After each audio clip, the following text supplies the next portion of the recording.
Certainly we've had some very interesting papers in the last 2 days, and I think very successful interactions. So I'm looking forward to today's contributions as well.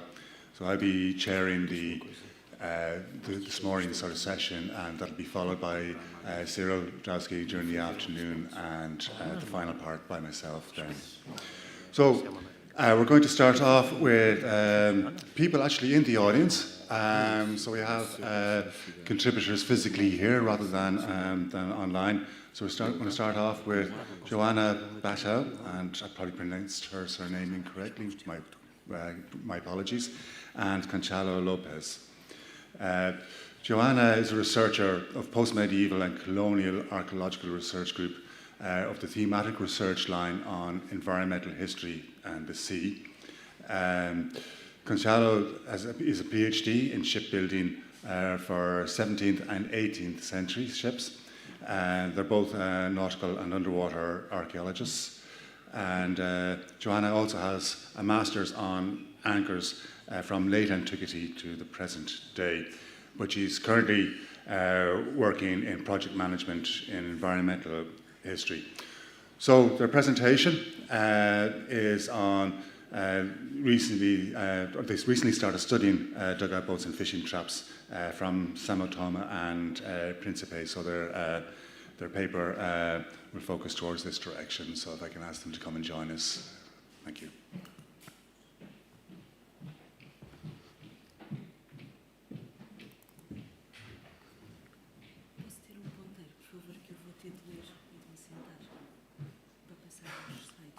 Não temos. Ok. Temos o ponteiro que é para... Ok, pronto. Deixa-me só pôr isto em grande.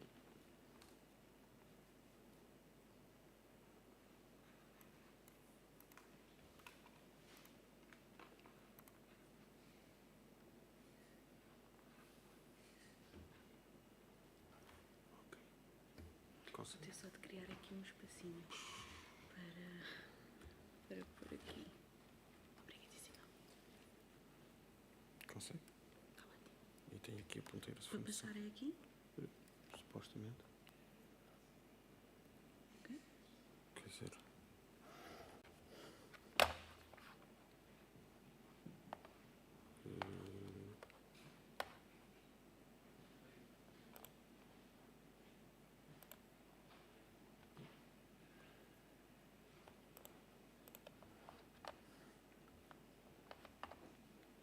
Eu tenho que andar com isso para baixo. Ok. É esse o Não há problema. problema. Pronto. Está bem? Sim.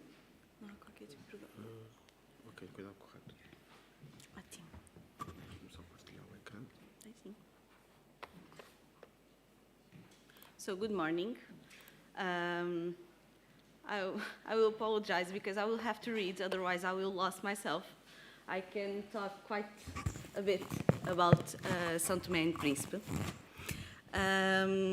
We would like to start by thanking the organization and our fellow chair for the opportunity to present our work. Our presentation originated from a field mission back in 2020 as part of the Concha project, the construction of early modern global cities and oceanic networks in the Atlantic, an approach via ocean's cultural heritage. This is a very quite holistic presentation about experience, about observation lived during this mission, with the main objective of drawing attention to the daily life of communities that merge in the land-sea border, where the beach is a fluid scenario and several ecosystems of people, animals, flora, material and immaterial heritage, canoes, tools and necessities come together. It is from this symbiosis that the maritime cultural landscape and seascapes of São Tomé and Príncipe are born. So, to start, the work that led to this presentation was carried out in the scope of the Concha project, an European community-funded staff exchange project based on CHAM, Center for the Humanities, of the Nova University of Lisbon. Concha is also the satellite project of the UNESCO Share Oceans Cultural Heritage, held by Nova. This project's main goal is to address the different ways port cities develop around the Atlantic Ocean during the early modern period. It integrates activities within the cultural heritage of oceans, archaeology, history, environment, literature, and also photography. The main objective of our mission was to evaluate the scientific potential of São Tomé and Príncipe's archaeological heritage, especially maritime heritage. We wanted to develop the study of São Toméan canoes, seeking to document and understand their construction process from the cutting of the tree to their use on the water. In 2023, a new field mission was carried out with different focus, but still we have time to make some new approaches and comparisons.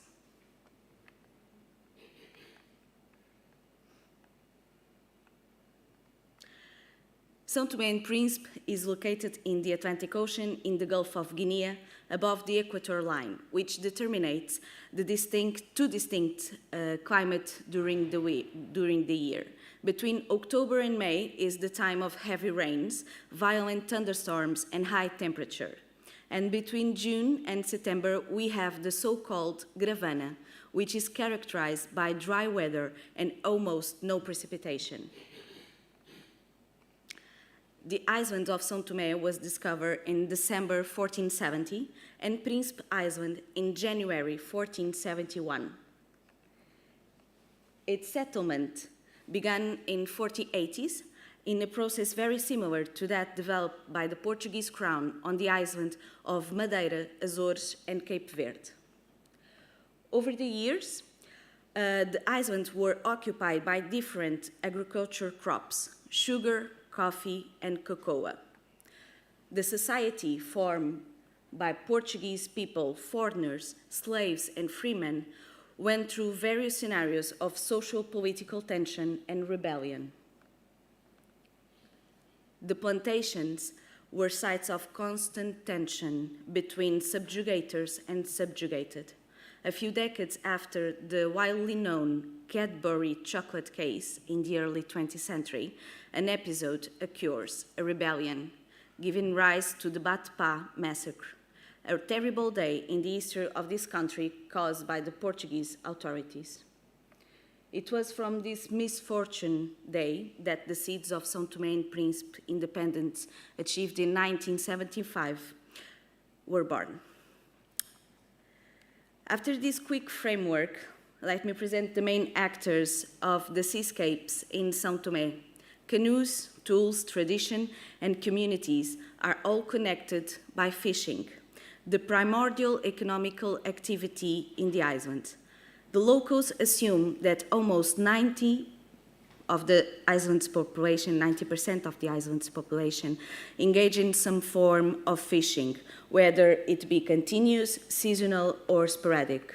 The traditional canoes are not simply utilitarian objects. They mark the physical and cultural landscape of São Tomé and Príncipe and are present in several aspects of daily life. They are entities that accompany several lives and to which different tasks are assigned.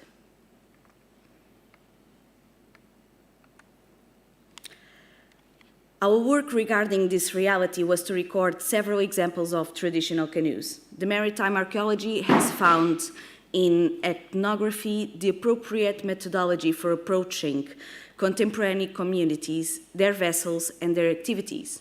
This symbiosis results from the need to record tradition, lifestyles, and vessels that are quickly disappearing.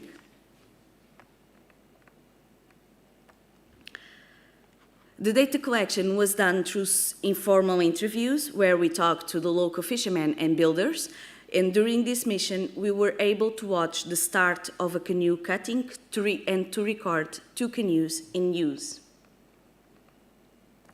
The recording was based on 3 phases: identify the canoe to be recorded, authorizing access to it, and the record itself, which mainly involved software Agisoft and AutoCAD.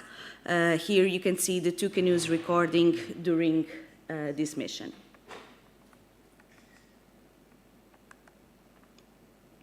The first canoe to be recorded was in São Tomé Island, in Porto Alegre, in the south of the island.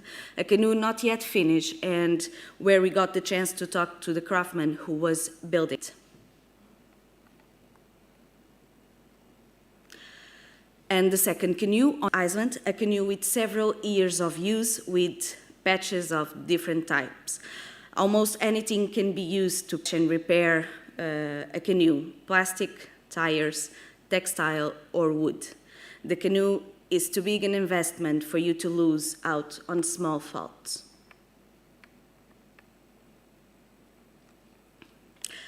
The species most used locally in the construction of these vessels are samana, acacia. The canoes are a fundamental element in the life of the Santomeans, and many of the activities practiced are only possible through their use. Fishing, for which the use of a canoe is imperative, is the income of more than half the population, while the other half is divided between agriculture, fruit and vegetable picking, and livestock farming. Even those who have another kind of activity also fish. There's a saying on the island, every Santomean is a fisherman. The acquisition of the canoes is done in several ways. They can be bought, paying all the expenses to the builder, or favors can be exchanged with the builder and the people he needs to hire. The price can also be negotiated according to the work that the acquirer can do. Several people can also get together to buy a canoe, forming a kind of cooperative, which then materialize into a fishing company, sharing expenses and profits. These cooperatives also become responsible for families that, for some reason, lose their livelihood. The division of labor is well defined. The construction and repair of canoes is done exclusively by men. Fishing is almost entirely done by men, at least the part that takes place on the sea. There are some only very sporadic cases of women participating in this kind of labor. For example, some women have some skills that can help the fishing crew, like being healers. Usually, no woman goes to the sea alone, only in very exceptional cases, like when a husband becomes physically or mentally disabled, and his wife is authorized by the community chief to take place in the canoe. However, when the fish comes ashore, the role of women is determinant, since they arrange, transport, and sell the fish. They are also the ones who put the fish to dry in the dryers, which are built by men, and who clean and preserve the fish. Here you can observe some traditional fishing techniques still in use today in São Tomé.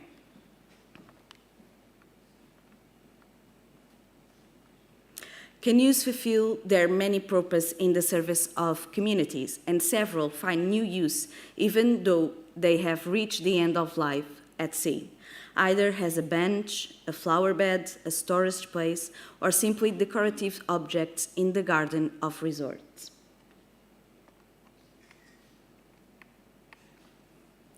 These traditional boats are the most striking element of the maritime and coastal cultural landscape.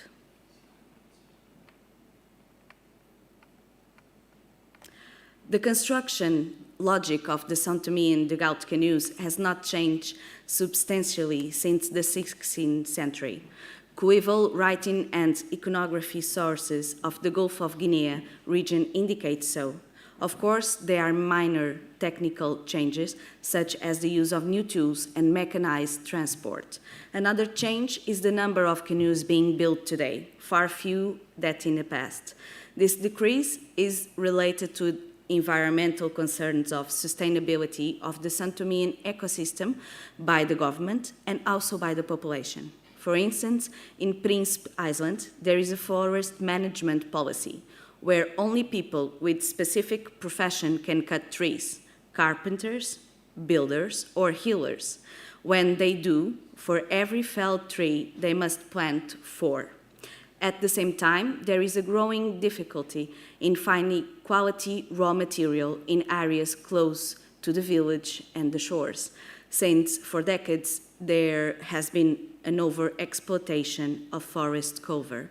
Therefore, nowadays, it is necessary to go further and further inland into the dense forest to find the right tree species, which very few are interesting to do. And there was the introduction also of the fiberglass boats, more robust, durable, secure, and cost-effective, which have gradually replaced the dugout canoes.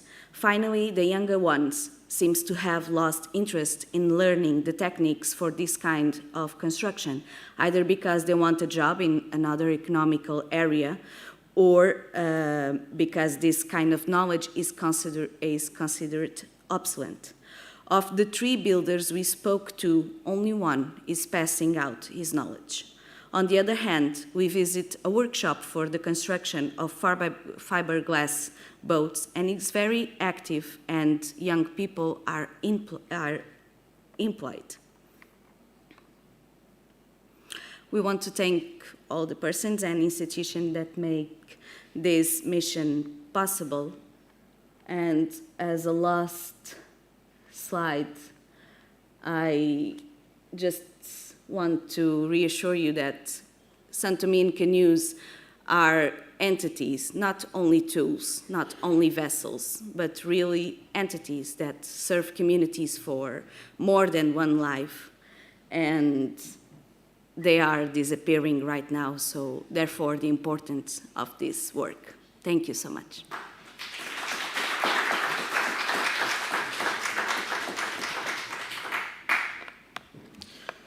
So thank you very much, Joanna. If you hold on, we have just one minor technical issue we just have to fix, so bear with us for a second.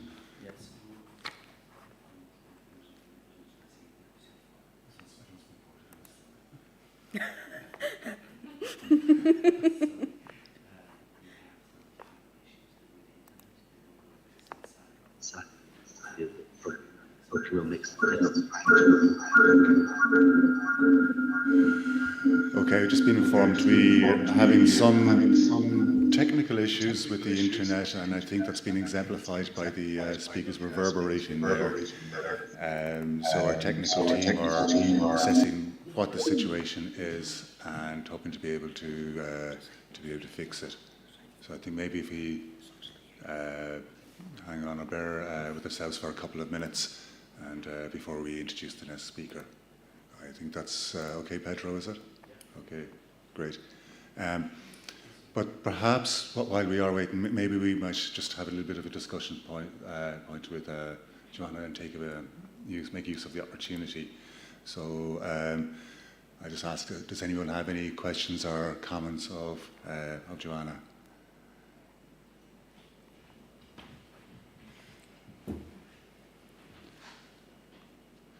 So certainly, yeah.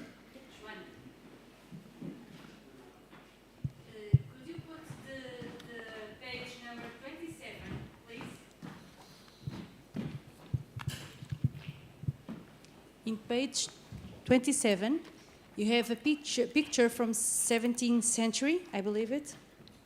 Yes.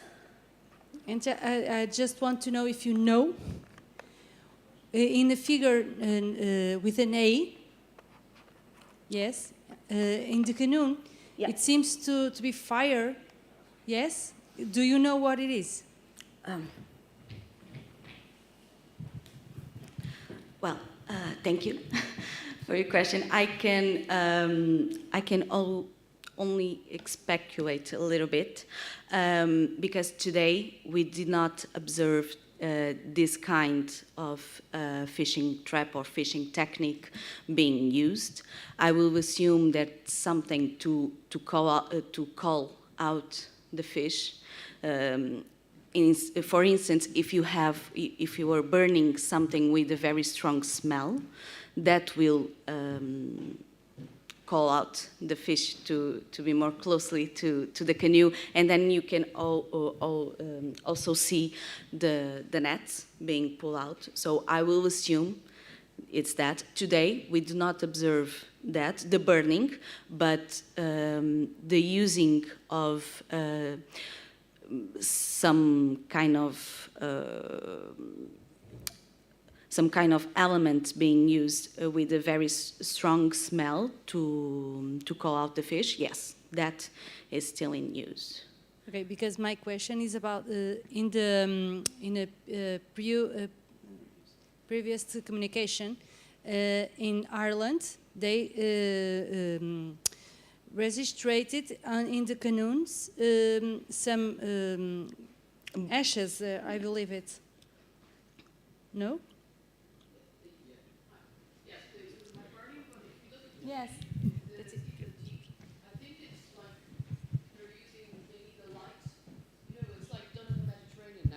It's for the squid, you see?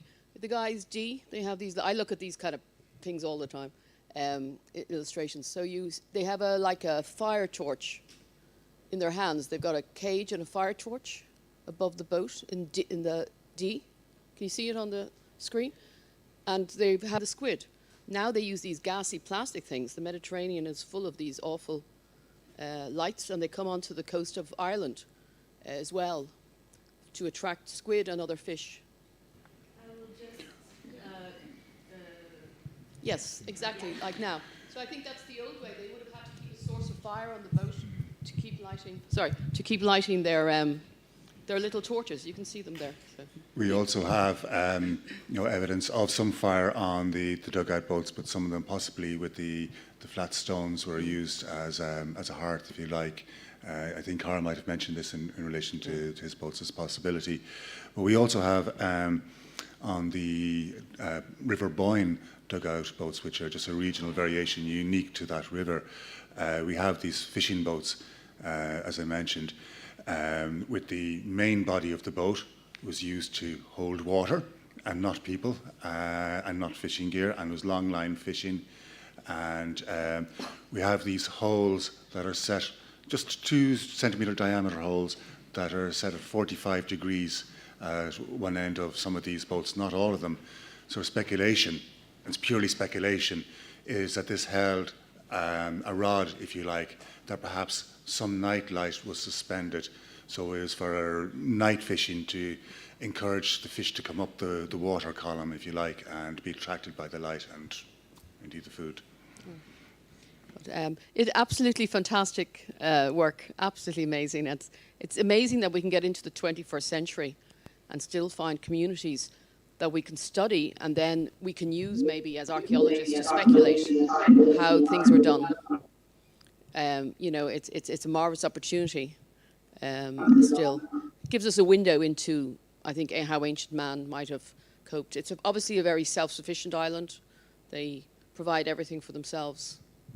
So. They are, thank you, Yeah. first of all. Just to comment that São Tomé and Príncipe are a very rich island in terms of food. No one is hungry in São Tomé and Príncipe because there's fish on the water and the fruit and vegetables just fall out on your food. But still, they have a long way to grow and to become more independent in terms of income and money.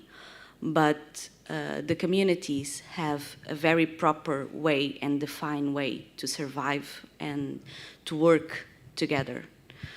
So the fishing communities in São Tomé, they are a little bit close as almost every single place. But once you are introduced by someone close, they are very friendly and they share a lot.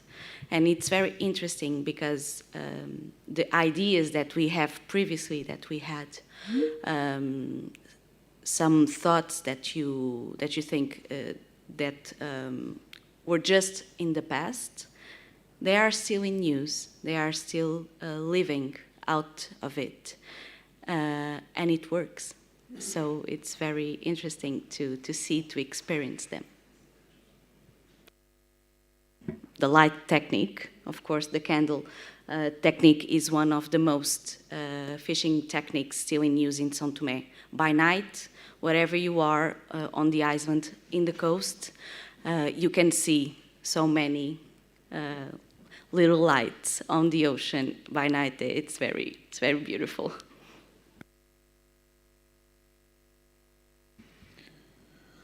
Okay, thank you very much, Joanna. And I've been informed that we can proceed on, and we haven't actually lost any time at all. So very successful, morning so far.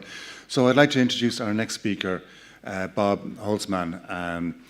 Bob, I've known him from the time that he was studying his master's in the University of Southampton, and his master topic was on Irish and British dugout boat repairs. He created a typology of dugout boat repairs. So it's a very fascinating master's, and I know he was sort of quite a strong critic of my own PhD, but I think it was with very good reason, because he really drilled down into fantastic sort of detail and brought that information on repairs to a new light. He's currently doing his PhD once again in the University of Southampton, but spends a lot of time in Guyana, where he's working on his PhD material at the moment. And he's also the author of a blog on indigenous boats. So Bob's going to come down now, if you can, please, and give us a presentation on the Waro canoes of Guyana. Thank you, Bob.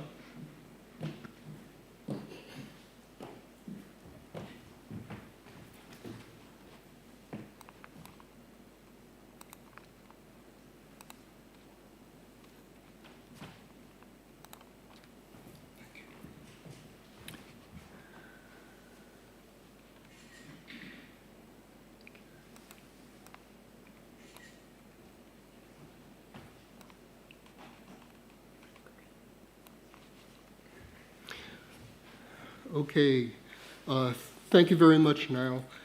I had hoped to meet Miran Eric here for the first time, to thank him for his role in organizing this conference and for encouraging my academic pursuits. He named me as an EWA ambassador based on my Indigenous Boats blog, which I had not previously recognized as having any particular value in an academic sense. He encouraged me to begin work on my PhD and recommended Dr. Lucy Blue at the University of Southampton as a potential supervisor, and so she turned out to be. So thank you, Miran, for your help and your inspiration. This paper is based on fieldwork that I conducted mainly last year in Guyana. I spent 8 weeks there in 2022. Thank you. I spent 8 weeks there in 2022 studying the Warao people's use of canoes, and I spent another 2 weeks there earlier this month, during which I noticed some changes which occurred just in the last year, and I'll address those towards the end of this presentation. Christer Westerdahl, the individual most responsible for the development and popularization of the maritime cultural landscape concept, has made the point that boats play a central role in the creation of maritime cultures. Not a very surprising conclusion, but a really important one. This central role includes all the activities surrounding their construction, the role they play in the economy, their frequency of use, and especially the almost universally high level of skill in their handling within those cultures. In a recent presentation, Veronica Walker-Vadillo at the University of Helsinki observed that in maritime cultures, boats play a connecting role between the people and the environment. I'd been thinking along the same lines in connection with my study of the Warao people, the subject of my in-process PhD. I see it as a circular process. The landscape influences how boats are used, boat use influences the culture, and culture influences the landscape. Not only is it circular, but it's also bidirectional. The physical environment of the landscape influences the culture of the societies living within it. The culture influences the boats they design and use, and boat use provides access to the landscape and allows for its exploitation. That's what I'd like to talk about today, of how the dugout canoe provides the essential connection between landscape and culture in the contemporary Warao community of Imbotero. Imbotero is in the very northwest corner of Guyana, right against the border with Venezuela. It is in the midst of a huge brackish water mangrove swamp forest that extends in a band 10 to 30 kilometers back from the coast. The village is centered on Imbotero Creek, which feeds into the Barima River. Most of the village's homes and institutions are on the creek, with a few more homes and some larger commercial farms on the river. Just beyond the residential part of the village, Imbotero Creek flows through swamp forest, which surrounds the village. And on the opposite side of the river is Line Creek, the importance of which I'll discuss soon. The Guyana-Venezuela border runs right down the middle of Line Creek. Imbotero is a community of Warao people. The Warao are one of 9 indigenous tribes or nations in Guyana, and it's the only one in the Warao language group, although English is now the most commonly spoken language.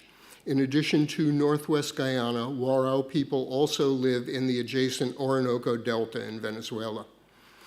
The settled portion of the village on Imbotero Creek was carved out of the mangrove swamp. Houses are on stilts in small clearings, and most of the exposed land floods at high tide. You literally cannot walk to visit your neighbor, and watercraft are essential for virtually all interactions. Most of those watercraft are dugout canoes. The Warao or their ancestors were probably the first settlers in the region and have been relying on dugouts as the essential intermediary with the landscape for some 8,000 years. The most widely accepted etymology for the name Warao is canoe people, and this is appropriate, for canoe use made life possible in the swamp forest and continues to do so for the people of Imbotero. Many aspects of life here are traditional. Canoes and houses have changed little since they were first recorded by European observers, and a large portion of the economy relies on traditional canoe-based activities. Before I get to that, I know we're all interested in the canoes themselves. We are all boat nerds here. So let's take a quick look at them. I've observed 4 main types of dugouts. Almost all the canoes in Imbotero are expanded or stretched to make them wider.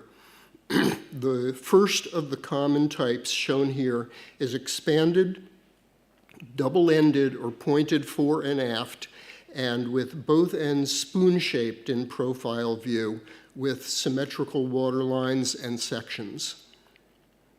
In addition to standard construction drawings that people typically make of dugout canoes, I like to produce lines plans, which I find quite useful for displaying and understanding the boat's shape and dimensions. I'll get to that in the next slide.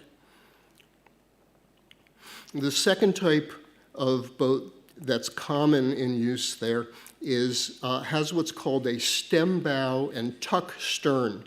The stem bow is a straight cut water that meets the bottom in a distinct knuckle, and the tuck stern is the tiny transom that's well above the load water line, carved integrally with the hull. Note in the lines plan on the lower right the hollow water lines forward. This is another important difference from the first canoe, which cannot be seen by comparing construction plans. And I'd argue that in the boat, this represents a more sophisticated concern with hull form than is present in the first design.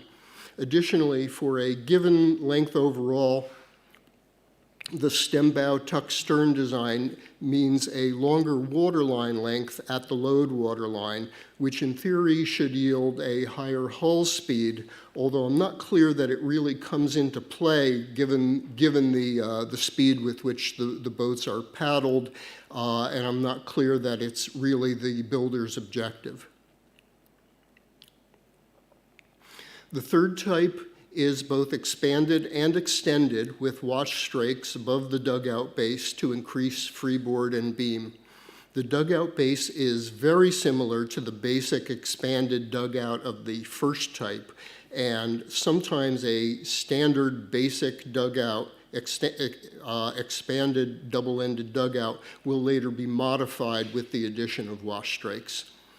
Obviously, the objective here of adding wash strakes is to increase the cargo capacity, which is useful for collecting firewood and for carrying produce to the market. The fourth type, so-called complex dugout, has a fitted transom to support an outboard engine. These are usually the largest canoes, over 8 meters long, and they have the stem bow. They appear both with and without wash strakes, and some of them have foredecks as well. The first record I've seen of outboard engine use by Warao people is from the 1950s, and while there's still quite a minority compared to the use of paddle power, engines are growing in popularity.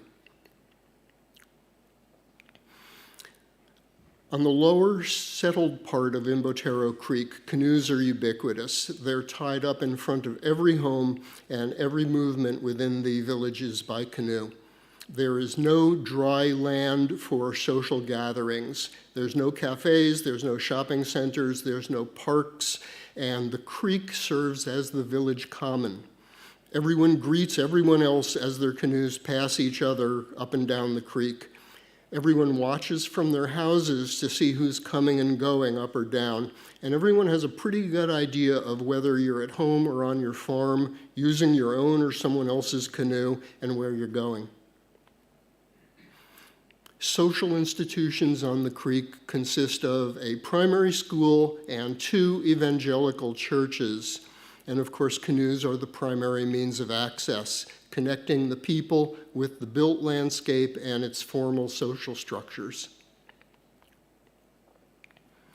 Children create their own landscapes on the lower social part of the creek. It is where they canoe, swim, and play in the mud on the shore. Even children 4 years old are competent canoeists, and they travel safely without supervision. They're also all excellent swimmers, and they think nothing of swimming across the creek to visit a friend. Excuse me.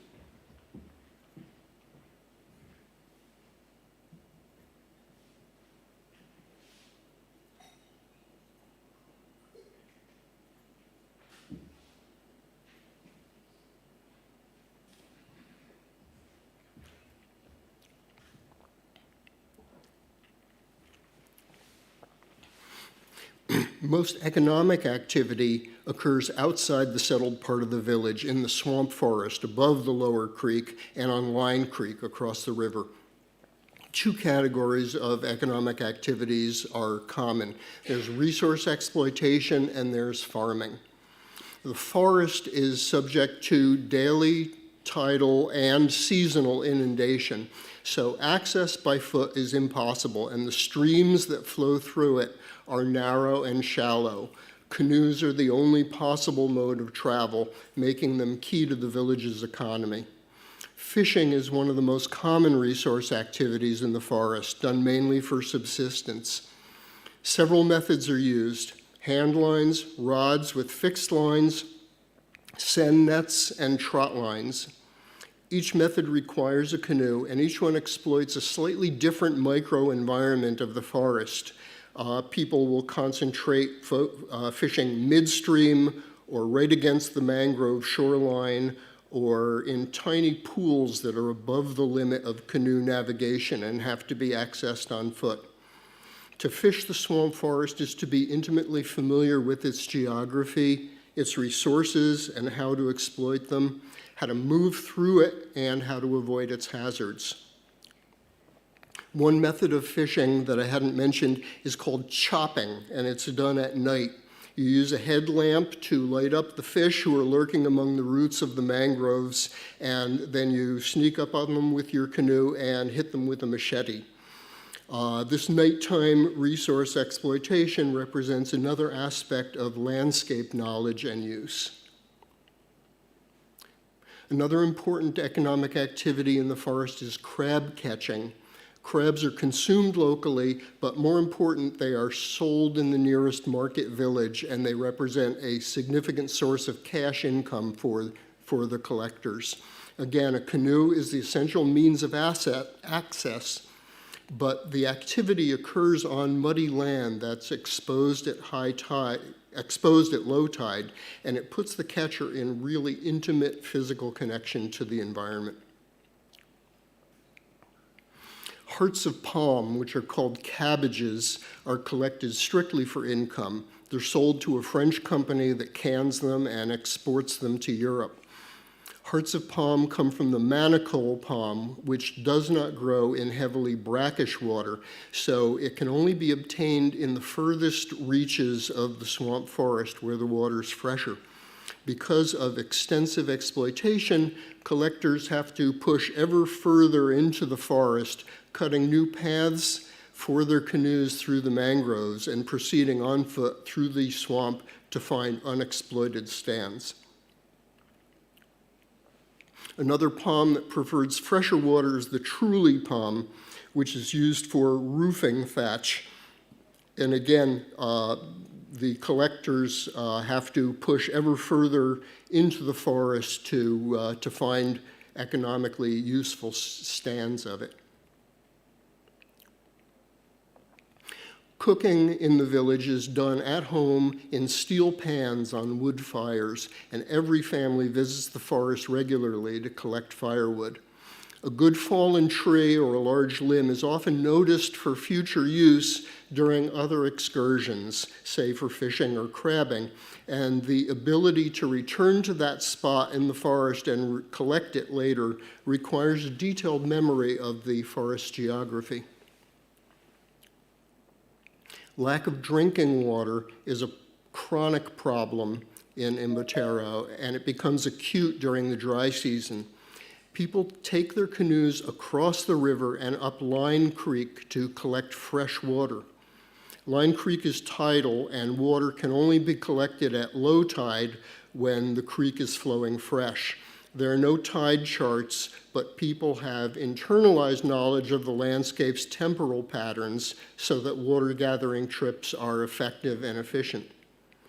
In contrast, the uppermost parts of the swamp forest above the village can only be reached when the water is at its highest. So travel there requires knowing not only the tides, but also knowing how long it will take to get to where you're going, to do the work required, and to paddle back in order to avoid being stranded in the forest on a falling tide. Another activity in the forest is timber cutting. This is not large-scale commercial forestry, which occurs elsewhere in Guyana. All the lumber that is cut here is used for local construction. Canoes bring the woodcutters as close to the tree as they can get. Then they walk inland to a single tree that they've identified beforehand. They cut it into boards with a chainsaw right in the forest and carry the boards out through the swamp back to the stream where they've left the canoe.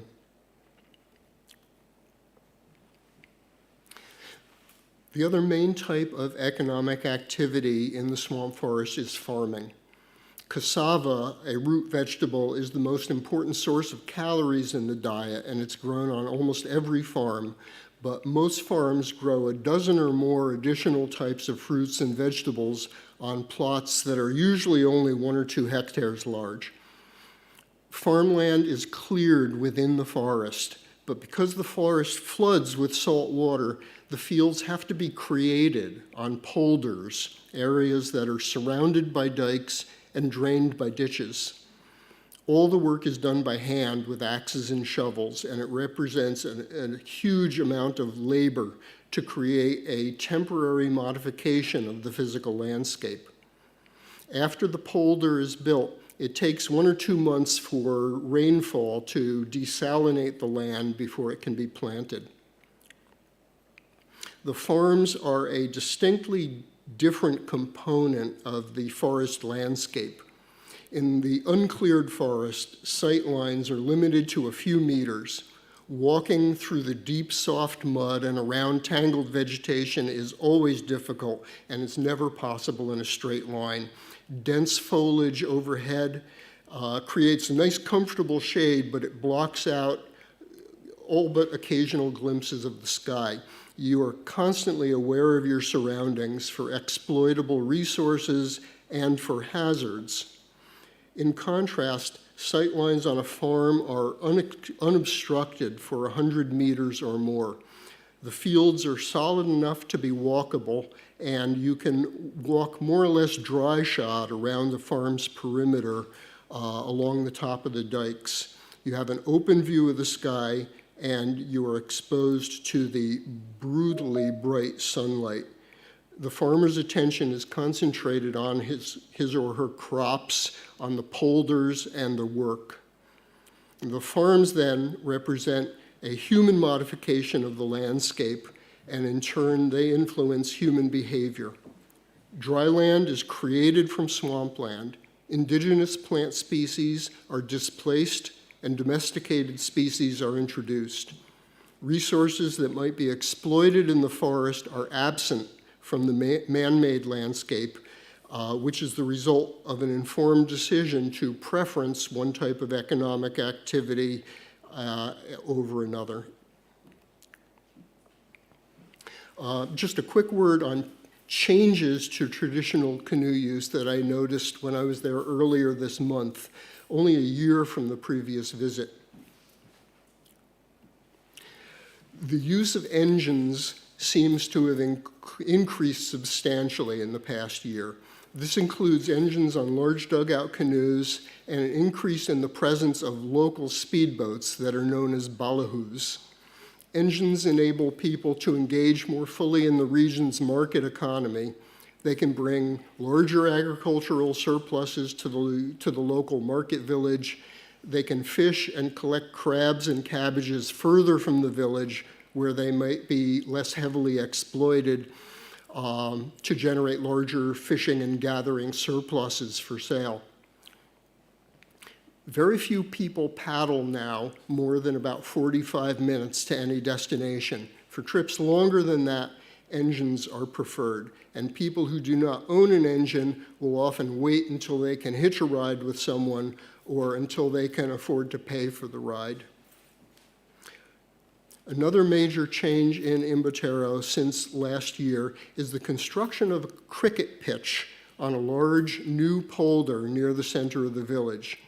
This is the first dry land in the village that is not used for agriculture, and it is proving very popular very quickly. Dozens of young men gather there every afternoon, and on weekends it becomes a site for general socializing, which is the first of its kind in the village. I believe it is becoming the new village common, and that represents a really new feature in the village's social life. Genya Anichenko has written that, quote, "The ability to move through the environment is an ontological process." And Chris Tilley and others have observed that the individual's embodiment of the landscape depends upon the means of travel, that different means of travel create different constructions of landscape within the individual. In Imbotero, the dugout canoe mediates between the landscape and those who dwell within it. For the people of Imbotero, canoeing is an intimate physical experience that embodies the landscape in a very real physical way. It is through the physical act of movement, both on the settled part of the village and through the forest, that society, labor, resources, opportunities, hazards, landmarks, and travel routes combine in the cognitive construction of landscape.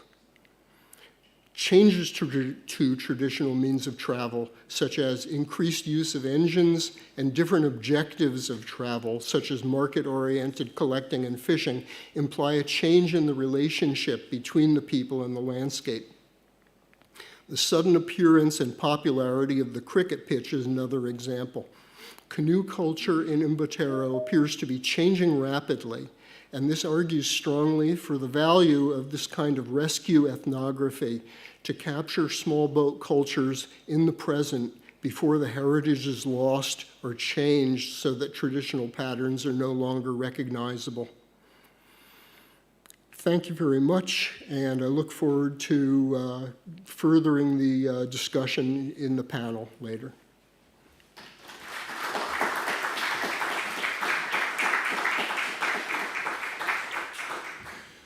So our next speakers, thank you very much, Bob. Our next speakers, literally not a moment too soon, we received the video of their presentation all the way from China literally 2 minutes ago. So it's the power of the internet when it does work. It's absolutely fantastic. So our speakers are Sarah Ward and Lac Lau. Now, I don't actually have any information on Lac, so my apologies to him in advance, and we might learn a little bit more about him as well from Sarah during the discussion.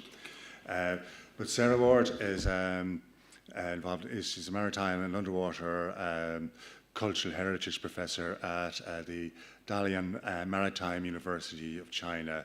UNESCO recognized them as one of Asia Pacific's most top global experts in this field.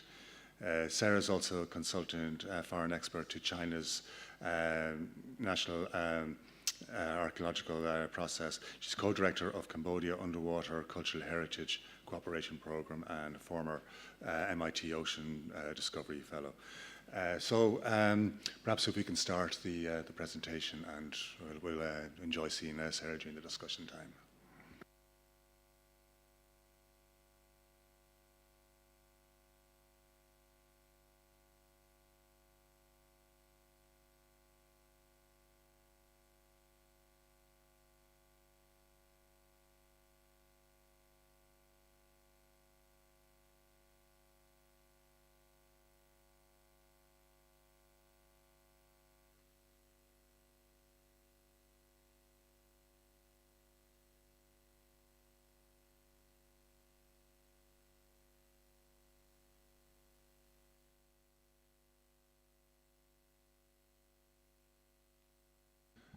Right, I suppose while we're waiting, we'll see if there's any questions for Bob, if that's possible.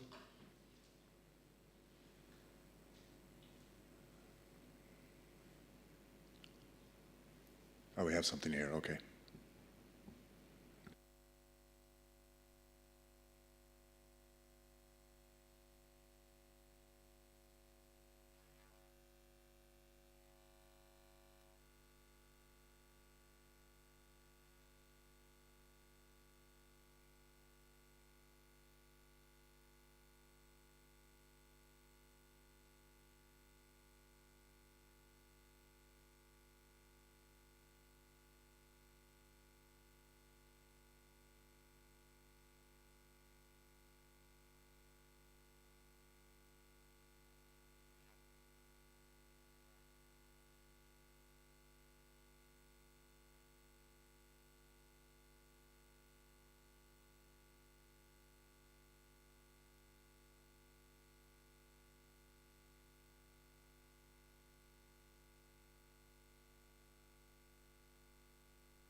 So we've just been informed that recording there by Sarah, obviously, but it's this image stays here for a minute. So I think it's a nice opportunity until it actually progresses on for us to be able to reflect. Here we are. Okay. Mr. Lakalo, a Buddhist monk and the manager of Wat Krapompet, who funded the Tuk build, and Mr. Jensat, the master boat builder, engaged to build it. And a third, Mr. Ombanya, my right hand in Cambodia. Without them, without the support of Krapompet Boat Committee or Jensat's sons, who are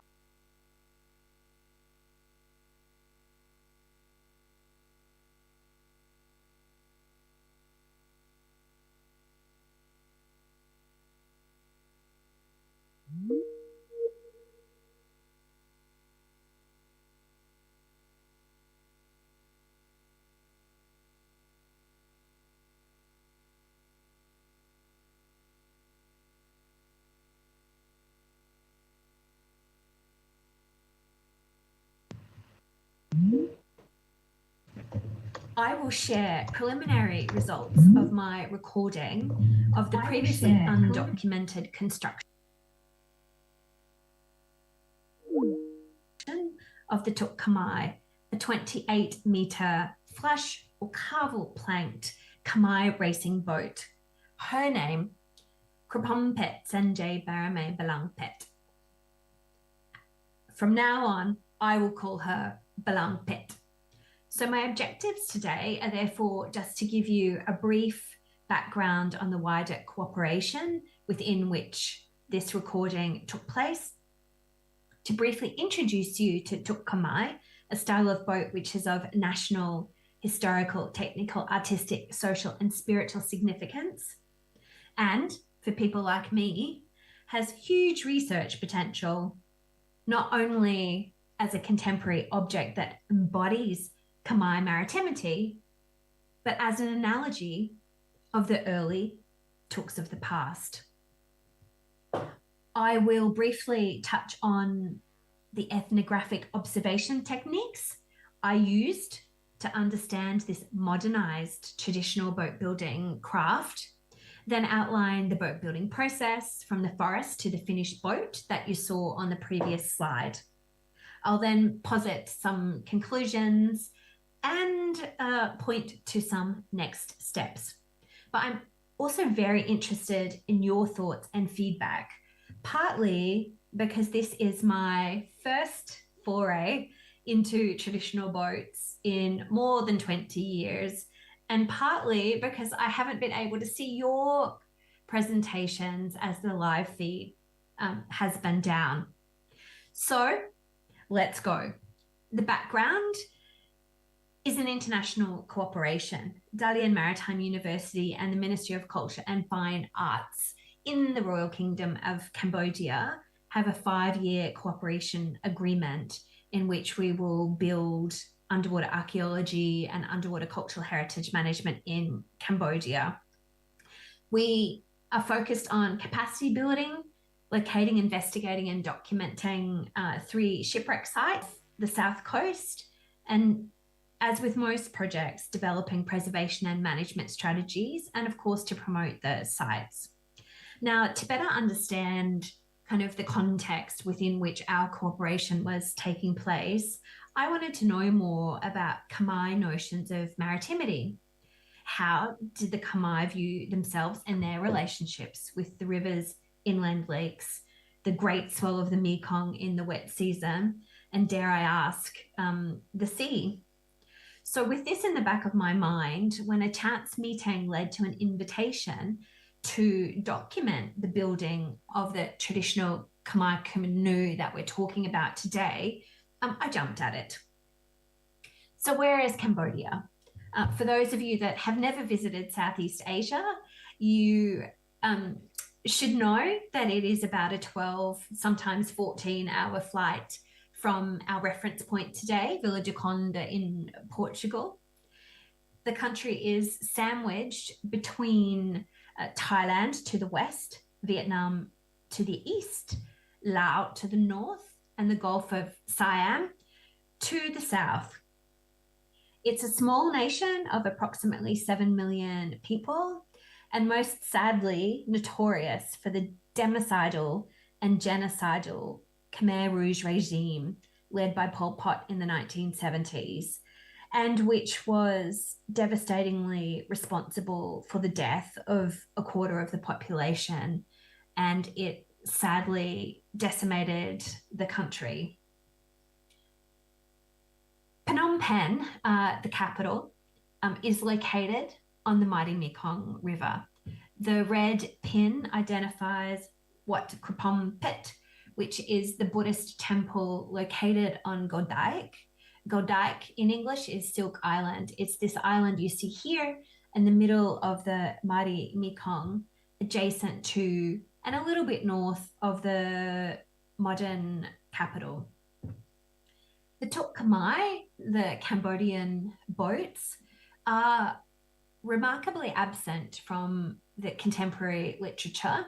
There's been a couple of notable exceptions. Veronica Walker-Video discussed this in her PhD thesis, which focused on the Angkorian boat engravings. And Yada, in a couple of years later, in 2018, published this small piece in the Royal University of Fine Arts Khmer Research series publication, but neither focused on or recorded their own observations of the building of a boat. They all relied on secondary literature. There is, however, mentions in historic literature. Most people will jump to the French sources, but the first mention is in 479 to 502 CE in a Chinese source, which comments on the Southern Qi dynasty.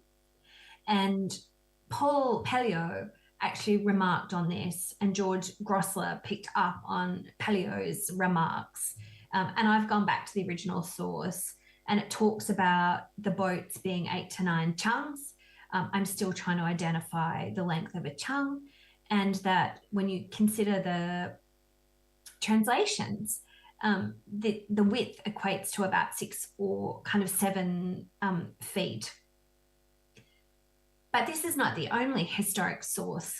Jumping forward 700 years later, Chinese emissary Zhao Daoguan visited Cambodia in 1296 to 1297 in the Yuan dynasty, and he's commented on boat construction, describing the general features, the difference between, again, the dugouts and the larger boats, which are said to be made with planks. And this is interesting for me because although when we skip forward to the French sources in 1880 and Delaporte comments on the iconography, he describes them as pirogues or pirogues, depending on your accent, which we understand to be dugouts. But when Pelliot goes back to the Qi documents, and Grossler takes this one step further, it appears that they've identified both dugouts and larger boats being planked.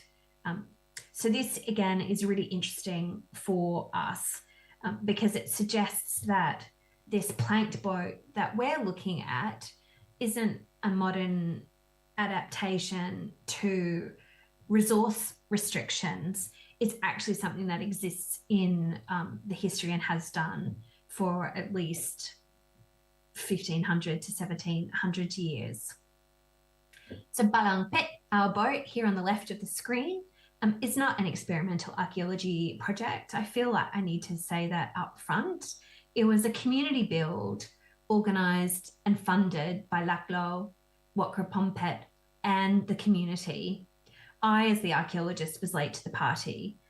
Jin Sut, the boat builder, and his team were not seeking to replicate an archaeological remains or a historic boat or material patterns on archaeological remains. They were just trying to build a boat to compete in the first Bonam Tok, the first Cambodian water festival to happen in over 3 years due to the restrictions from the pandemic. So I also was not trying to do anything other than record everything that I possibly could knowing that there would be potential learnings for me, both in what happened with the shipwreck sites that we would be investigating, but also I was aware that there was one, possibly two 12th century Khmer boats that had been previously recovered and not recorded, and they were found at Angkor Wat, and that there might be potential for some recording experimentation there. So ultimately, I was trying to gather data on a practice that might help me inform future understandings of the material culture that I was finding and allow for some potential experimentation. And this is where Jim Sut comes in. You see him there in the boat. He's a third generation boat builder in his 40s. He counts his sons amongst his crew. He's a master carpenter and is reportedly Cambodia's most famous boat builder. And I'm told repeatedly that he and his boats always win. Jin Sut challenged my preconceived notions of tradition and apprenticeship. He carves log boats as well as building the plank boats. His grandfather and father were both boat builders, which suggests a strong apprenticeship, but it's not the case. His grandfather was killed during the Khmer Rouge regime, and because it was illegal to build boats unless the regime required it, it meant that Jin Sut's father was unable to continue his practice.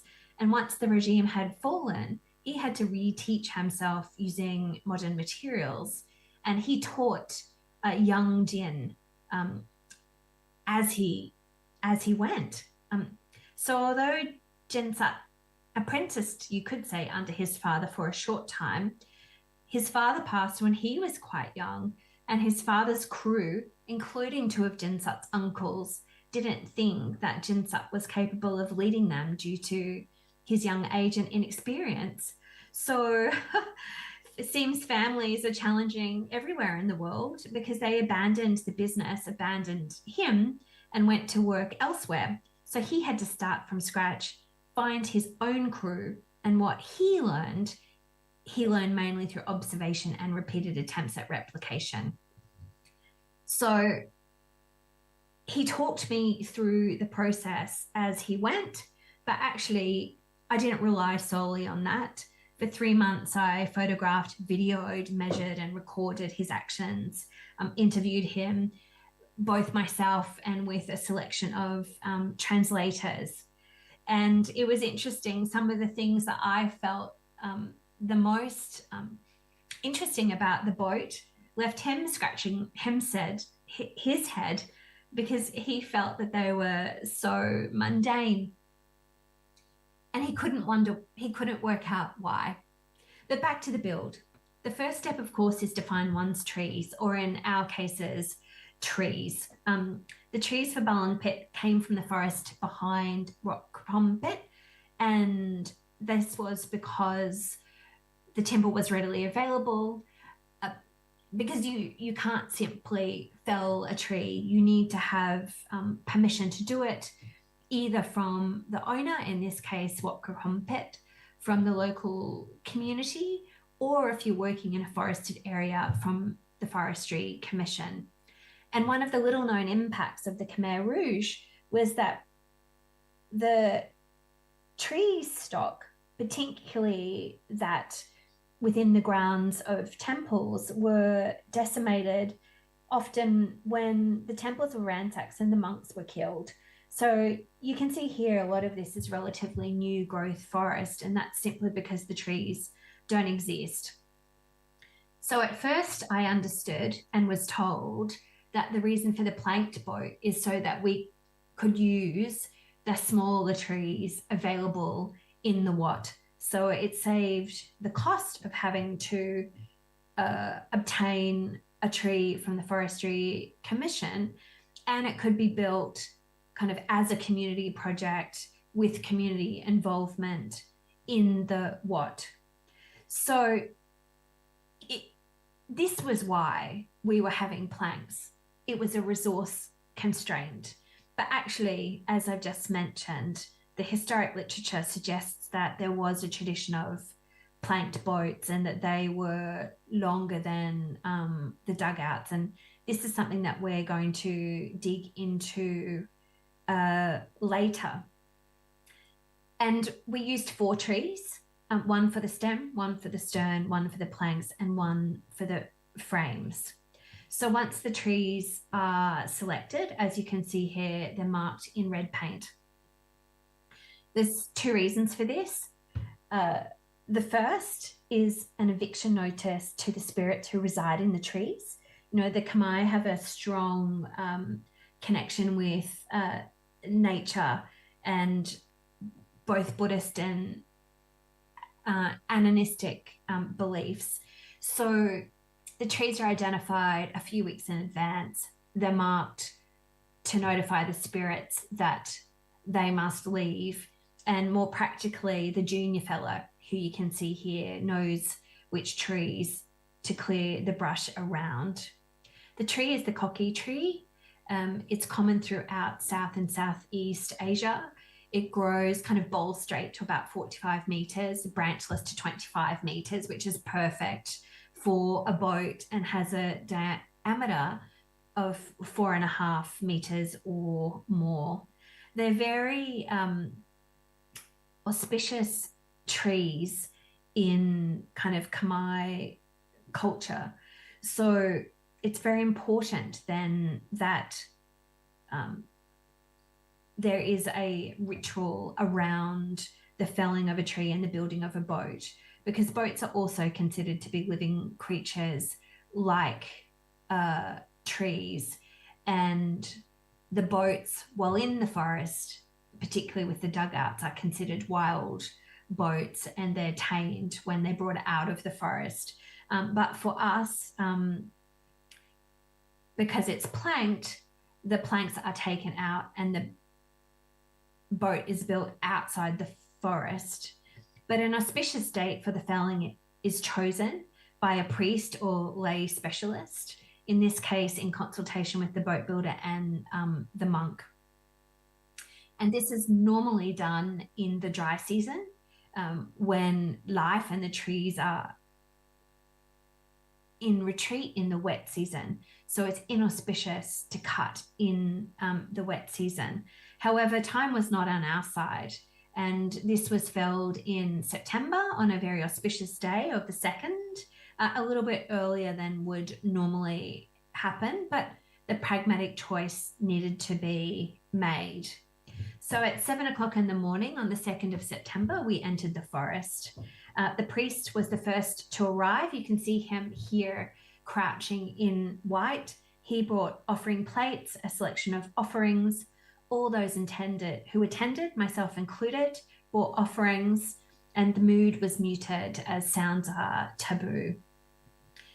You can see that the chainsaw operator here in the dark shirt is also been seen to give an offering and inspecting the tree. And he again whispered to the tree to invite the spirits to leave. Incense were lit and placed around the bottom of the tree. The ceremony was undertaken, and out of respect, I didn't photograph that. And then the boat builder, Jinsat, is invited to make the first cut of the tree to let the spirits know that now is the time to vacate. Once he's done that, the offering plates are moved out of the way, and the chainsaw operator steps forward to fell that tree. And you can see in the back, Jinsat has moved on to the second of our trees and is making that first cut. So once the tree is felled, it's inspected by the boat builder and it's measured, because the reduction starts to happen in the forest. So there are 2 separate processes for the planks and for the stem. And what you see here is them measuring out the trees for the planks, the chainsaw operator making those cuts and reducing the tree into rough planks which are then taken out of the forest. In the forest, further reduction takes place, and that we're now moved to the tree that provides for the stem, and a similar tree will provide for the stern. You can see here that these are rough cut, and then these fatter planks, once they're removed from the forest, will be taken to a factory so that they can be machine cut. And the final shapings will all be done in the Watt. I'm not going to talk about the tools today, but we can save that for the article, which will soon be coming. What was remarkable to me was Jin Sot's ability to perceive of and conceive this three-dimensional boat shape that he doesn't have plans for. And this has come out of decades of experience and his innate ability, which is why, despite his early setbacks, he's far exceeded that of his father. So he's making the measurements, as I said, for each tree based on what it's going to be used for, and telling that operator where to cut. As I mentioned, those rough cuts are then moved out of the forest, and we don't unfortunately have time to go through the entire kind of process in details. But once these rough cuts are made, they're transported out, as I said. With these guys, they were using bike tires and logs in groups of 4 to move them up from the forest floor to the track. It was then loaded onto a hand cart and carted back to the Watt. So the rough cuts will then be refined, as I said, at the Watt. And as you see here is that same piece being fashioned into the stem piece, and also behind it into the stern piece. And that's done with hand axes, adzes, and in some cases, chisels. The keel planks, when we're moving to assembly, is then laid. You can see it in the middle here. And once the garboard strakes are placed on each side of the keel plank, the stem and the stern post are fitted, but not before putting in some temporary strengthening members. I won't call them frames because really they're removed, and I'd welcome you. They're removed before the boat is complete. I welcome your thoughts on that. Then after you have those kind of initial garboards, and you see here they don't run the full length of the vessel, the stem and the stern posts are attached, and there is a ceremony that's undertaken because this is effectively the berthing of the boat, and these are the stem and stern posts from another angle. Once they are connected to those garboards, then the bottom planking is added, and then there is shaping of the stem and stern undertaken. All of these pieces are using kokai, and the paddles, which we'll get to later, are using a different, more lightweight, more flexible timber that we are having assessed to determine the species. So once we have the keel plank, the garboards, the bottom planks, and we're starting to get some of the side planking, and we have temporary cross members to keep the whole shape, the fixtures and fittings are then added. And I just want to show you a little bit of a video about what this looks like at this point in time, so you can get a better understanding for yourself about this building process. And there you see some of the permanent frames have been placed in, and the temporary structural members are still present.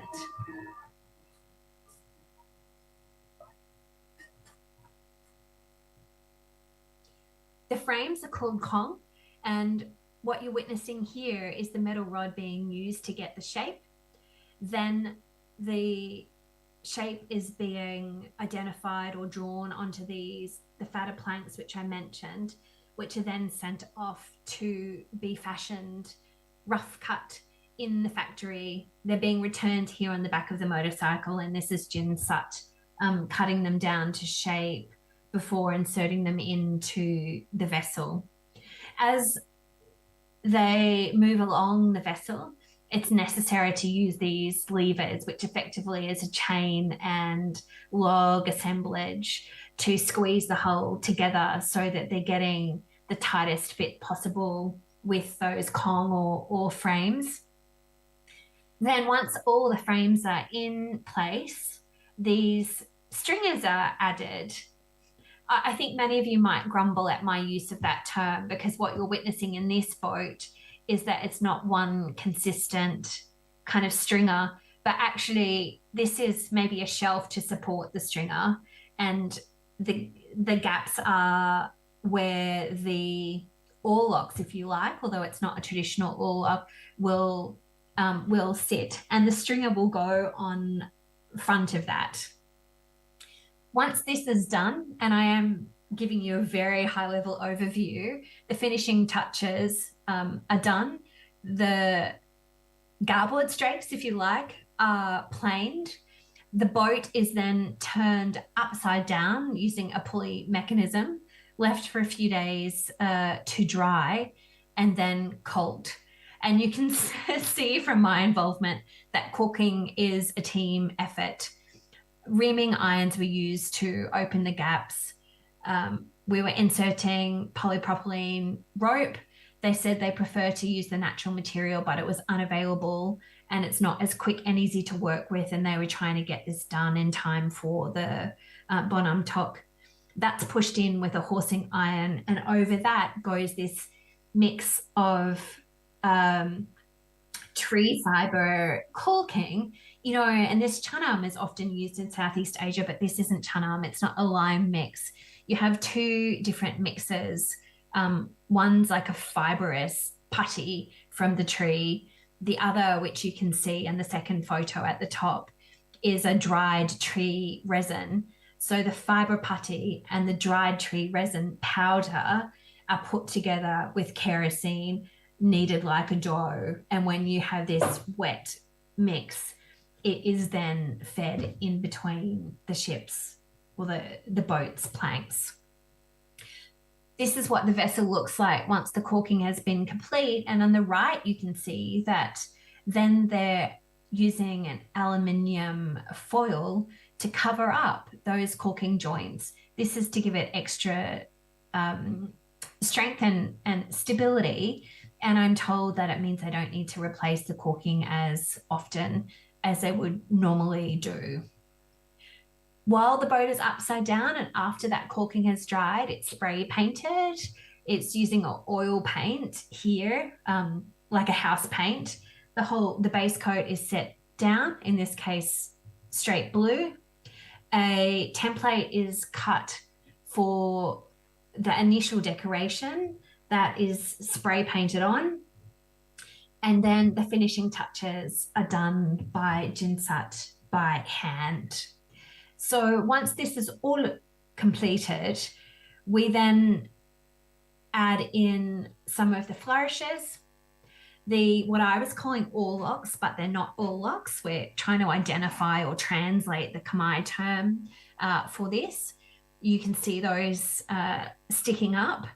And the paddles, they're not oars, the paddles are fixed. So we have a finished boat now. It's been moved from inside the Wat to down by the Mekong. And the last, or second to last in the sequence, is the addition of the eyes, which is a very special and auspicious moment that it's undertaken by Laclo, by the monk, in the presence of the priest, who gives another blessing. And then there is a further ceremony where both the monk and the priests, first they bless the eyes before adding them, but then they bless the boat. And this is all that's to be done before the boat is launched. And I would just like to show that to you. And I think it's important to have the cacophony of noise to get the full experience. So this is launch day. And when I mentioned it was a community effort, it truly is. This is the large majority of the Godai population here coming to watch this launch. The floats at the front are to stop the bow from filling with water as it slides down the slope.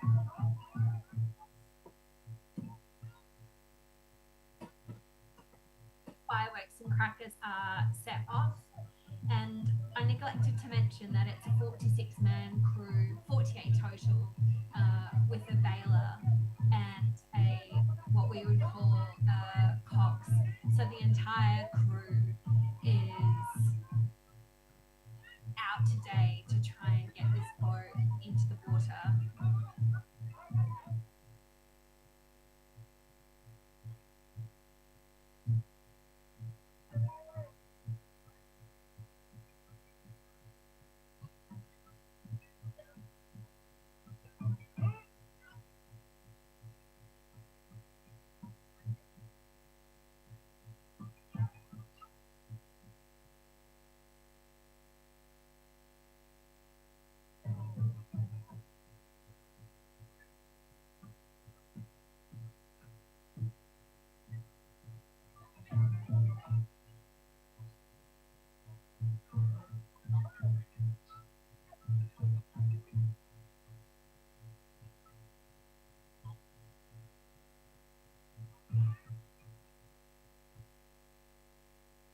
I'm just going to speed it along for us.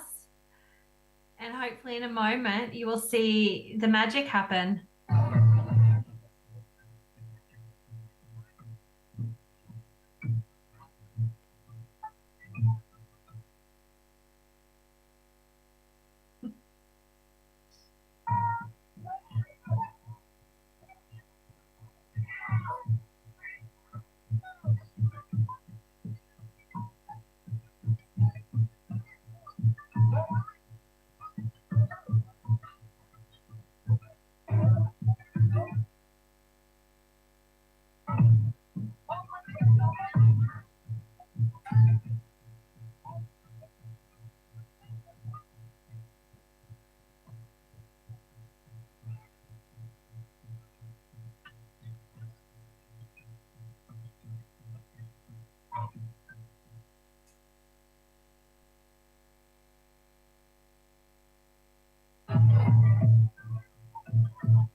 And I'm trying to get us a better view, but over the heads of them, you will see that the boat has finally made it into the water. And I will show you in just a moment, or making it into the water, I will show you in just a moment how that finally happens. Even though it was several minutes to get us there.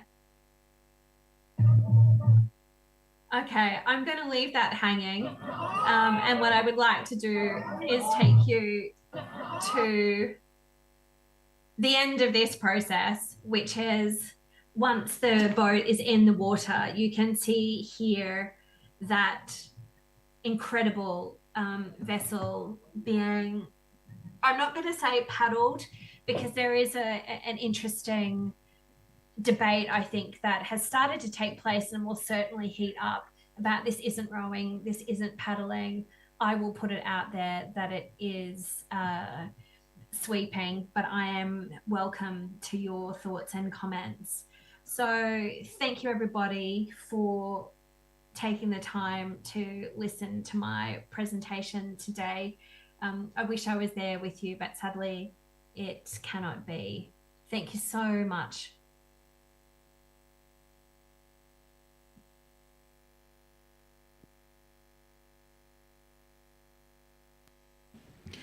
It's a fantastic presentation, Sarah. Thank you so much. And it's absolutely wonderful to see how the spirit and significance of the community is involved in the process of building the boats there, right from its inception through to their launch and use in the water. So a great presentation, thank you. So moving on to our next presentation. This is from Cynthia Dunning, Cyril Dowski,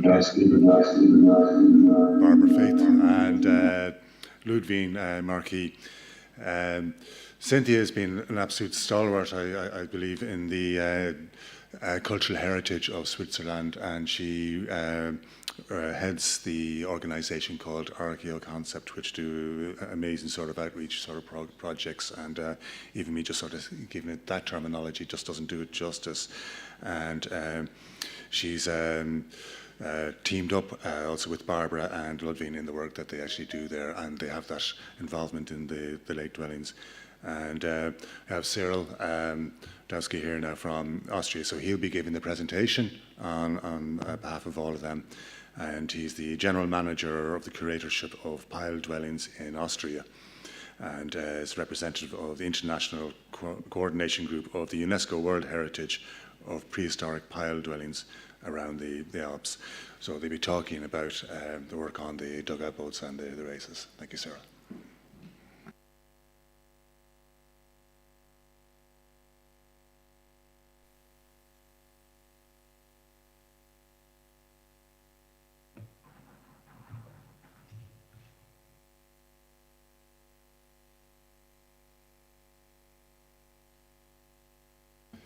Yeah, so I've just been reminded there, this is the final presentation before we move on to the discussion.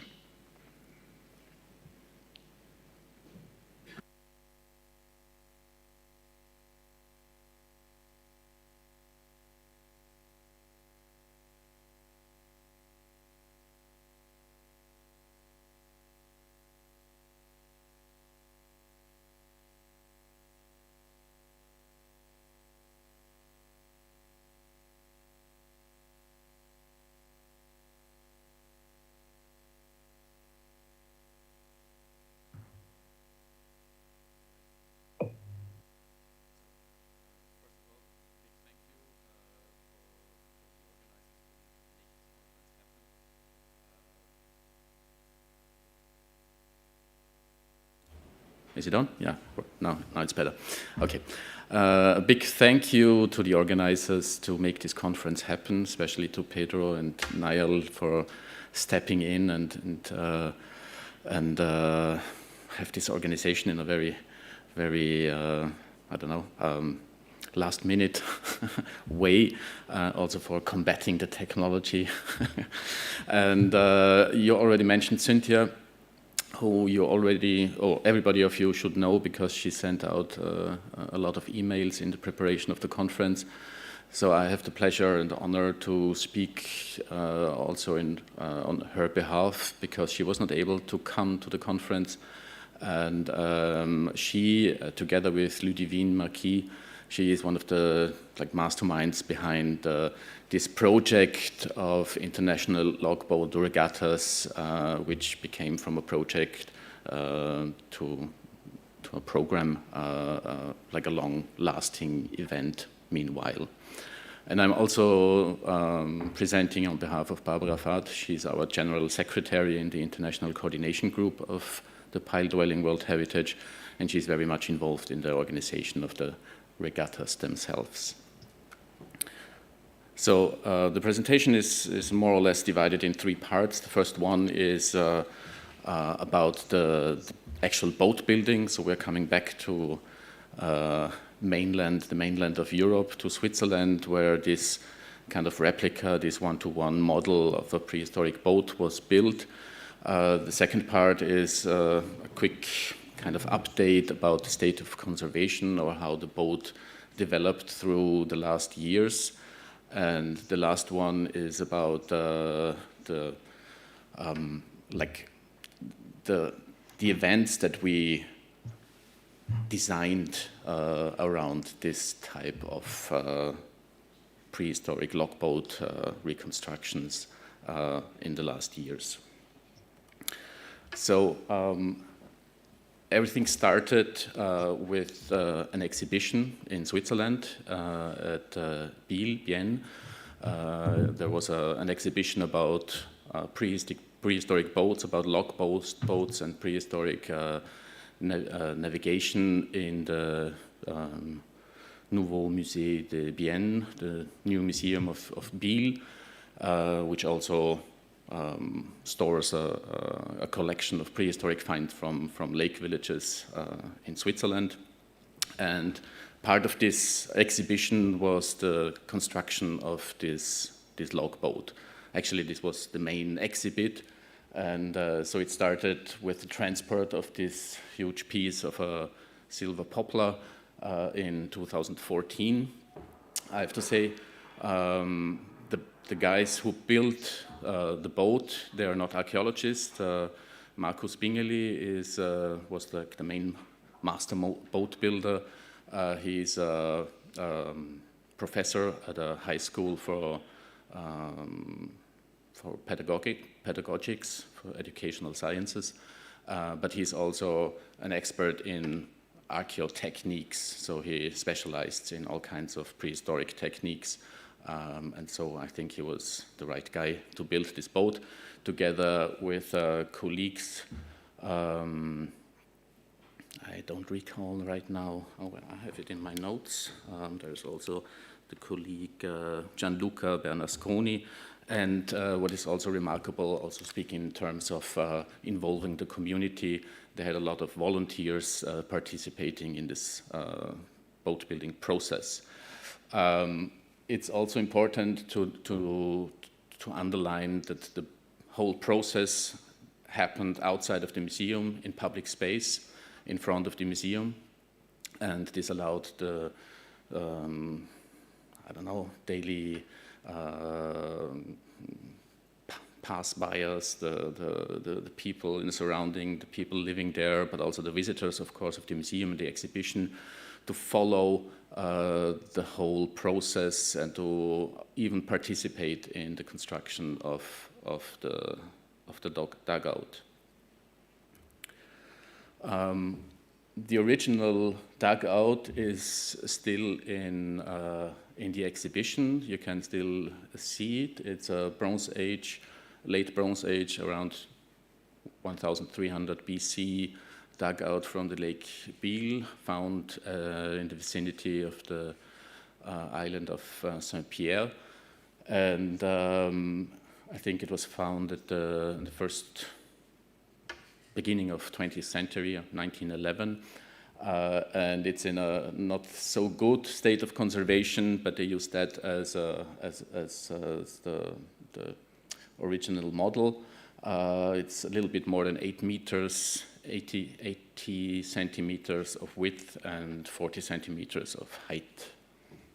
I don't have any information about the type of wood, so thank you, it's oak wood.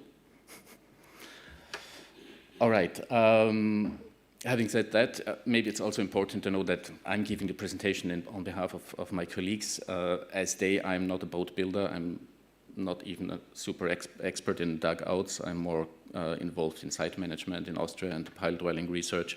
But of course, we have also in our context, we have some dugouts, but not directly connected to our sites, to the villages themselves. So they're more external finds. So this is not my main field of expertise, so please excuse if I get some of the details wrong. They started, just quickly walking you through the building process. They started with power tools, so it was not like an archaeological experiment. It was much more a process for the like valorization or the like kind of an outreach project to make the whole concept, the topic of the exhibition a little more accessible. So they started with power tools, bringing the boat into the rough form, chopping off the bottom. So this is the boat turned upside down. And then they proceeded with also modern web tools, but in a way how it could have been also with Bronze Age tools, like with wedges, with axes, adzes, and so on. But of course, this also allowed more people, more visitors to participate, because you don't have to worry about your tools, your expensive and I don't know, unique copies of prehistoric tools.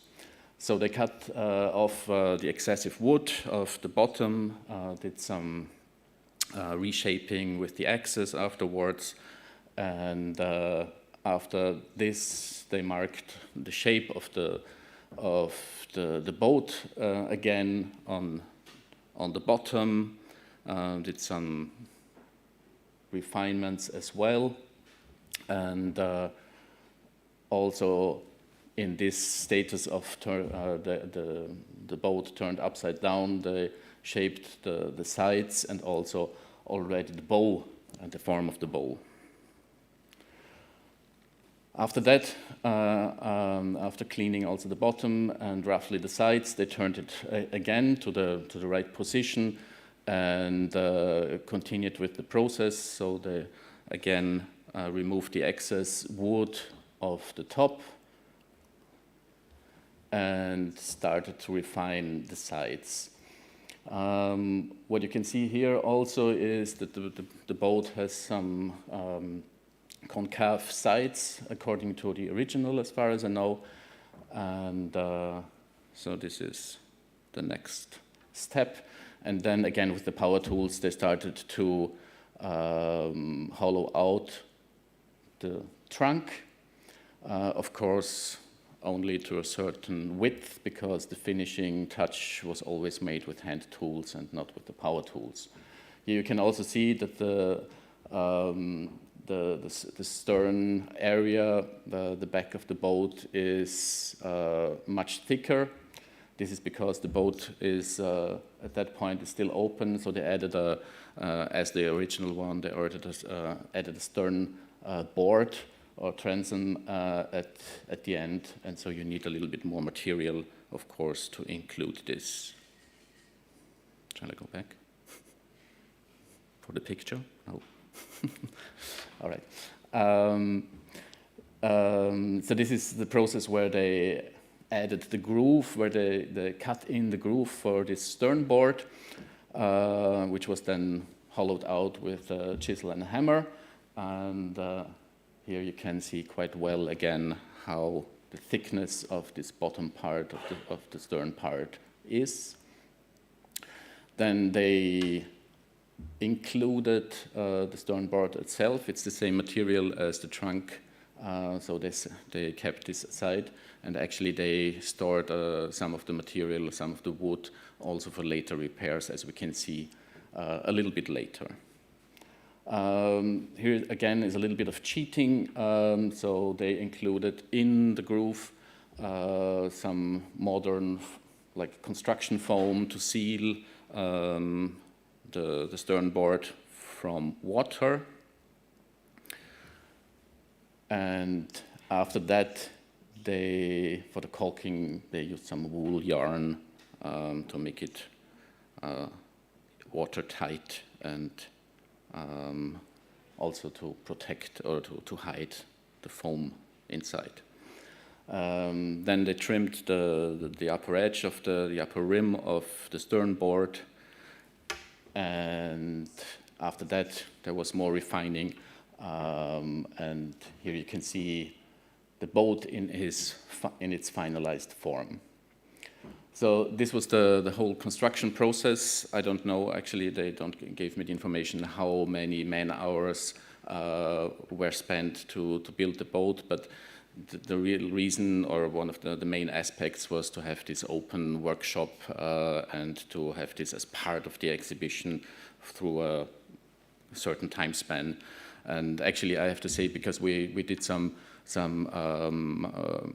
reconstructions of log boats in Austria as well, an interesting side effect is that we have, when you have this open workshop concept, that people come and they kind of, you get some kind of appreciation by the communities, because they perceive before they perceived the archaeologists more like academics, maybe working with little brushes and do the excavation in a very, very, I don't know, delicate way.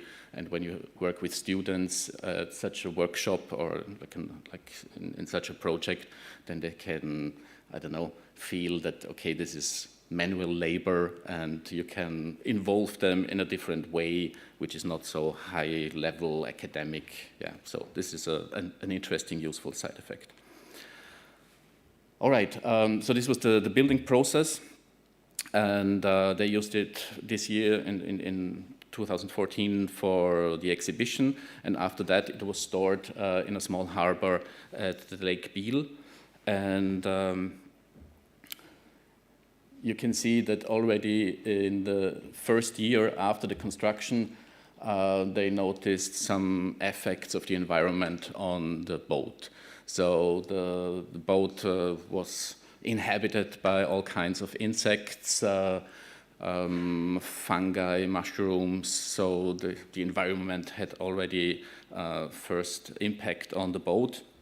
It was never, at that point, it was never sunk, never submerged in the water, but always kept in a more or less wet condition, also with water inside the boat in this little harbor. Here you can see the harbor. And 2 years later, in 2017, already the first cracks appeared. So the boat was getting more and more in a weakened condition. But what you have to maybe mention as well at this point is that the boat was, as we can see afterwards, was carried to other places. And this transporting of the boat via the highways and through tunnels and all that, of course, also had an impact on the boat as well. So, sorry. So the boat needed some repairs already in 2018 and 2019, especially on the starboard side. There were a lot of damages also because of the waves and the wind, and because it smashed apparently sometimes against this wall of the small harbor, and also the poplar wood became quite soft, and after a while the crack on the bow became even worse, and at the end it lost the bow totally, so they had to replace that. Here there are two small movies of the repair work in 2020, and as you can see, the wood is very, very soft, and it's not in a very good condition. So this is Markus Bingeli again, I think, and they used the original material and brought it back into a good shape. Also made the sternboard watertight again. Then they decided to maintain it a little bit better, to bring it underwater and to store it underwater, especially during winter times. But this did not really stop the process of deterioration. And as you can see here this is a quite recent picture of autumn 2023, that the wood is in an even worse condition, a lot of rotted spots, and lots of repairs necessary. There's a thick, how do you say that? Sorry? Yeah, thick gap, thank you, at the sternboard. And so they decided to make probably a last repair, and they did not do it that artfully, skillfully as before, because it is obvious that the boat will not last very long anymore. So they used just some more wood and sealed it again to make it watertight, but they did not carve out the bow again so much. So it still floats, it's still navigable, and you can still use it, but it's obvious that after approximately 10 years and without daily use, with this just occasional use in the races that we do and some I don't know, public relation activities, the boat is not very well maintained and will die quite soon. But the boat itself triggered a lot of activities. So after this year of exhibitions, the colleagues from the museum, they said, okay, we paddled the boat quite a bit with museum visitors and they made some local events, but how would it be to make an international logboat regatta? And as I said in my beginning statement on Thursday, we had this idea already before from Miran Eric in 2008. He was unfortunately not able to realize this idea, but Ludivine and Cynthia managed to invite groups from Ireland, from Slovenia, from Austria, from France, to bring them to the Lake Biel and to have this first regatta. Of course, this was also a little bit more, I don't know, easier because at that moment we didn't have this, had this in 2008, but at that moment we already had the UNESCO World Heritage of Pile Dwellings. So we had already a network, a framework of institutions that are involved, and so this made it a little bit easier probably, and also there was already more awareness regarding these kind of activities and also regarding the necessity of creating outreach and awareness activities in the, let's say, surrounding of the Pile Dwelling World Heritage. So those are some pictures of this first regatta. As you can see, there are 3 logboats, smaller ones coming from the Museum of Prehistory in Zug, also in Switzerland, that they borrowed, and in the back you have the Xifia. And what was also very nice that together with the race, with the regatta, they organized a round table for experts in logboats and dugouts. So the first winning team is a team of young rowers and paddlers from the Lake Biel. You can see the trophy that I already showed on the first day. And the second one in 2016 was in Austria, organized mainly by a local association that was founded for the valorization of the pile dwellings, and together with the municipality of Seewalchen. And as you can see, the colleagues from Switzerland, they took the effort to bring the Xifia also to Austria. We brought our logboat from Carinthia also to Biel the year before, but ours is much smaller. So this one came to Austria, and it was very, very good that we had it in Austria, because it's the best boat that we ever had in the different regattas. And in Austria, we made 2 boats. One was made by archaeologists and students, the other one by local carpenters, and the one from the local carpenters was a nightmare to paddle.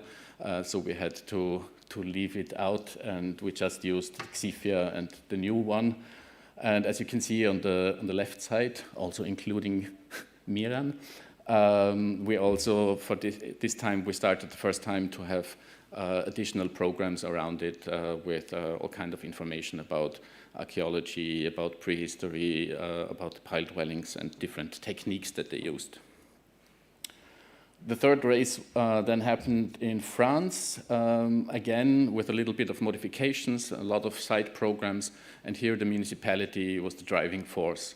So this helped a lot to involve the municipality, and they are now really embracing this World Heritage of Pile Dwellings in their also municipality strategy, the development strategy, and they want to organize these kind of events on a regular basis. Again, the Xifia traveled to this race. Here is a quite bad movie about the final of this race. Actually, this is Slovenia competing against the Austrian team. And as it was many, many times the case, Slovenia won and Austria was second. As you can see, we are all not professional paddlers, so this is really a fun race. It's not a sport event itself, like a professional sport event, but yeah, there's a kind of a level of professionalization ongoing. The fourth event was in the city of Ljubljana, which is then again a different context. It was very interesting to have the race because the other times it was always on the lake, so a little bit remote, not in the heart of a big city. Ljubljana is the capital of Slovenia, so we had a lot of visitors, and this time it was on the river, the Ljubljanica river. Again with new logboats, as you can see, and again with a winning Slovenian team. Fifth race was in Italy at the Lago di Ledro. Again, a different context. They combined it with the inauguration of a new museum, or actually the adaptation of the old museum. And again, with the participation of the Xifia. And this time, the Austrian team won. Yay. And then we had a little break, 2020, because of the pandemic, of course. And in the context of the 10th anniversary of the UNESCO World Heritage inscription of the pile dwellings, we had a big regatta also with side events at Switzerland at the Greifensee, as you can see on the right side, with a winning Slovene team.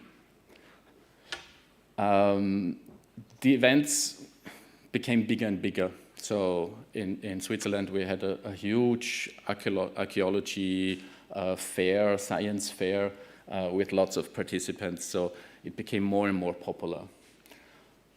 Then 2022, the only race where we could not be there as Austrian team, but it happened again at the Lake Egbelet, again with a lot of activities, and again a Slovene winning team.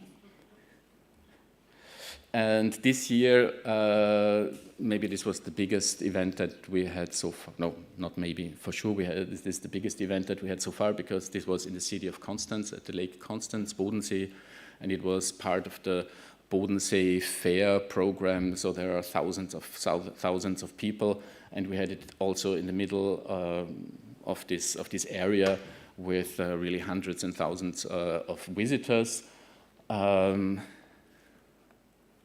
And this time not the Slovene not even reached the pedestal. No, this time the German won. And the Swiss team was second. So there is a little bit of movement now ongoing. So the dominating nation is maybe not so dominating anymore. So it's an interesting process. So I really, we included this international regattas now in our next management plan for the UNESCO World Heritage of Pile Dwellings, because this is an activity that we can organize jointly. At the beginning it was like, okay, who is able and willing to host the next regatta? And it was a little bit, okay, yeah, okay, maybe I can do it if you want. Now we have already kind of a list of willing hosts, and it becomes more and more popular, and people realize how you can use this on various levels. You can include the communities, you have a lot of press, there is good TV coverage, it's fun. You can reach different target groups, because it's not only about archaeology, it's not only about the pile dwellings, it's this fun event. So the sporting event is kind of dominating, but it's like an entry point to make people aware about cultural heritage, underwater, about the topic of early watercraft. So I really recommend to start thinking about such activities. Maybe we can have, I don't know, a worldwide cup or global initiative as well. By the way, here you can see this is the first race or the first regatta in Biel, and our colleague Niall hijacked our boat with his Irish flag. So it's a really beautiful project, everything combined, because for every race we build new boats, so there's a fleet of dugouts, prehistoric dugouts growing. I think it would be very interesting to have something also like a scientific program accompanying, also making some research about the development of the boats, how the state of conservation is changing. But maybe this is something for the future.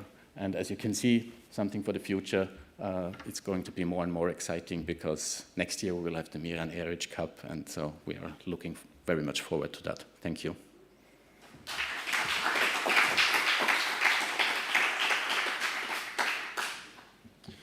Thank you, Cyril. That day, Cyril and his team made me Austrian, but I rebelled. It's absolutely fantastic to see how projects such as this that are actually created within the community really brings to life the cultural heritage for people that don't normally have a daily access to it, because obviously we are, as archaeologists, we are custodians of the cultural heritage on behalf of the wider public. But I think we've had some very interesting papers there this morning, and I think that some of the common threads going through it is the connectivity, and social engagement, with economic enterprise, with the dugout boats being a centre or link or pivotal point, to these facets of the community, all aspects of community and social interactions. But they certainly reflect sort of great sort of a window on our past, even through the modern or current day sort of use of these boats. And speaking of this in terms of how boats are repurposed or used if they come to the end of life, it's interesting to see how Cyril and everyone in Biel there are trying to keep the boat continuing on and making sure that it'll work, but even been repurposing as a flower bed, as well, is certainly very interesting. There was one such boat that I examined in 1992 that I went to visit and examine it, and a farmer's wife had taken it and used it as a flower bed, and it seemed to work. But it's also, I think that these boats, that they can actually be used as part of an education tool. Even if we can't put them in the water anymore, we can use them to teach archaeologists and train them how to record the boats, so even when they're disassembled. But enough about me talking there. I'd like to ask the speakers present if they can join us down the podium, and we'll have the discussion group. And we have Sarah Ward, who's online as well, so she's available to participate and answer any questions.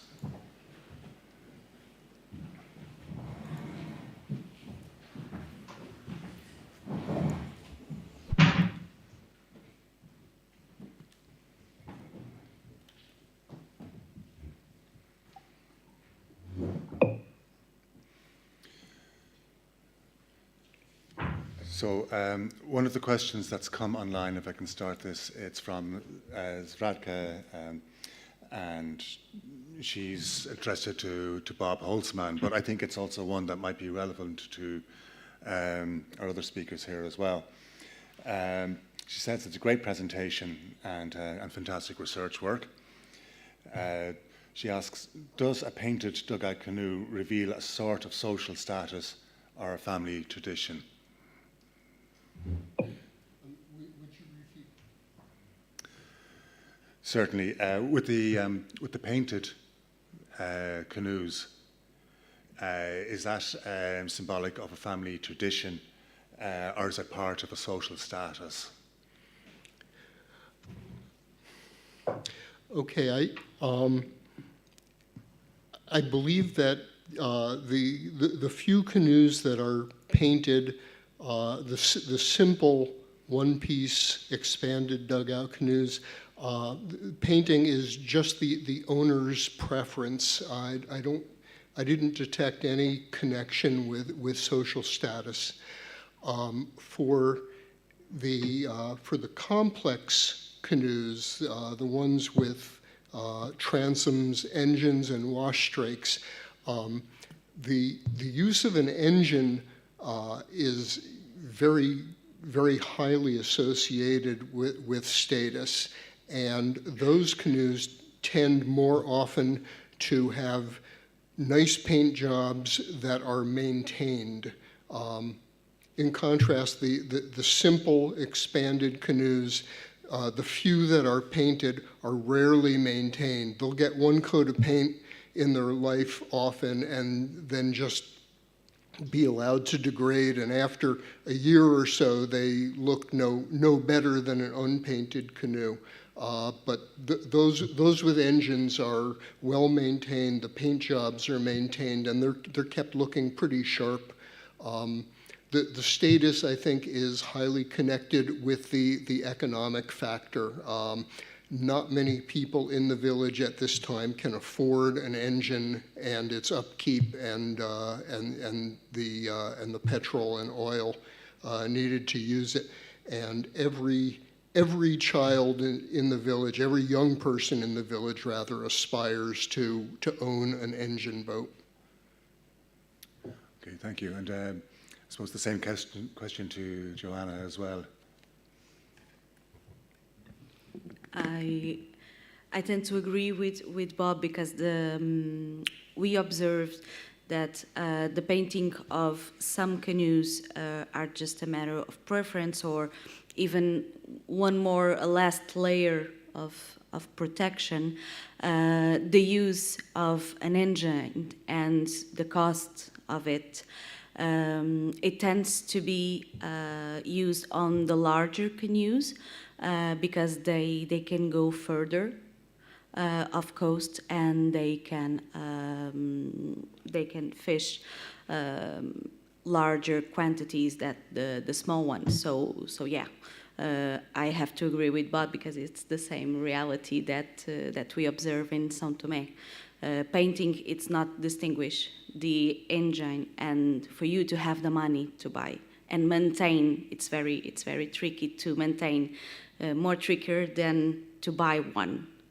To repair one engine in São Tomé, it's the tricky part, because you will not obtain the pieces that you need.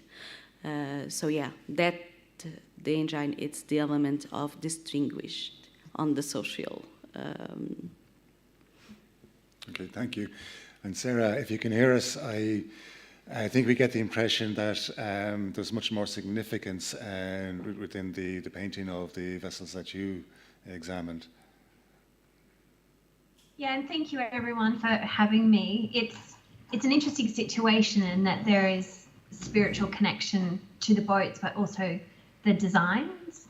So that kind of stencil that you saw, these are authentic or recreations of authentic Khmer designs that go back to the Angkor period.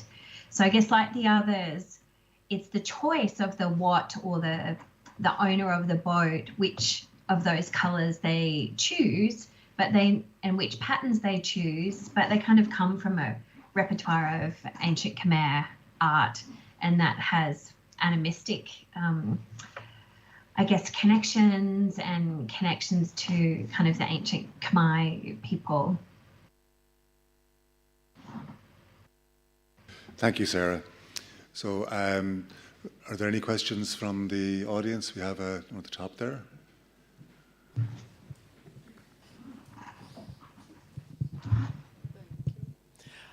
Very interesting presentations from all of you. Thank you.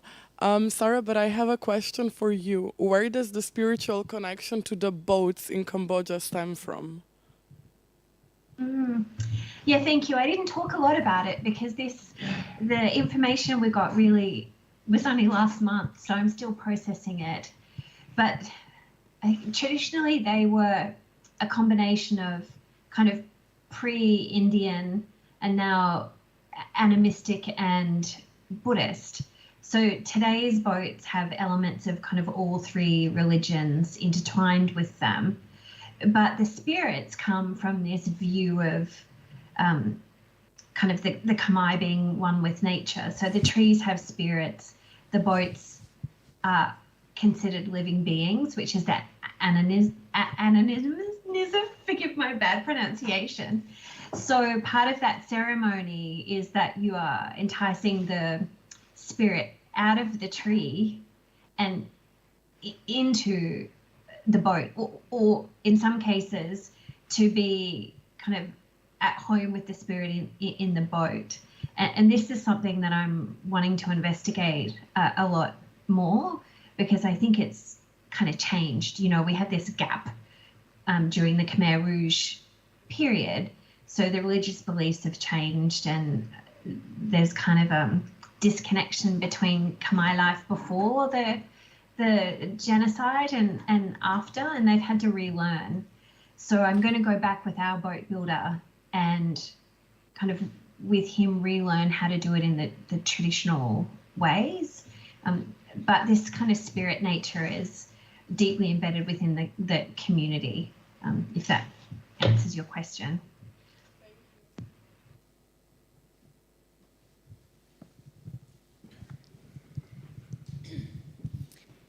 Hello, just a few comments. What a great session. But first I want to say, hi, Sarah.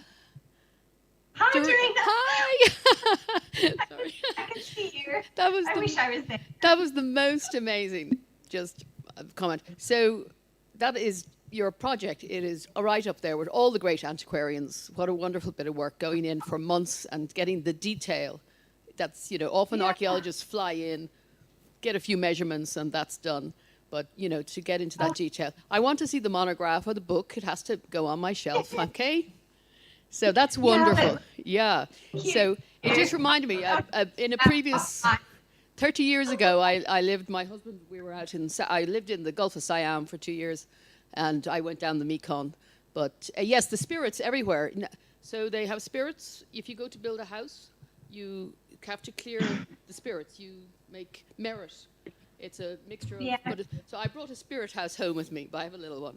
But if you build a pool now, it's quite fun, because if you put in a swimming pool, you know, they've moved so when you go to put a swimming pool in, you must tell the spirits to, you know, vacate. So it's right through Southeast Asia. It's extraordinary. It's also a respect for the land. And I found the same thing in Alaska with the First Nations people. You don't just suddenly cut down trees or build a boat, or especially interfere with the sea or the river, because you interfere with the salmon, which is very valuable. Everything is thought about, and they discuss it before they, you know, so it's a respect for the land and the nature that we could learn from. But I want to see your monograph. Fantastic. You'll have to come back. I know. We'll catch up. Sorry, we catch up. Okay, and the other then, the two first speakers, Santoma, this ethnographic work it's so important in its own right, to go in the 21st century to record the value of it in its own right. And then it also has this extra value for archaeologists, because from your work, it gives us an idea of what was possible in the past. Not necessarily the same, but it's extraordinary work that you've done.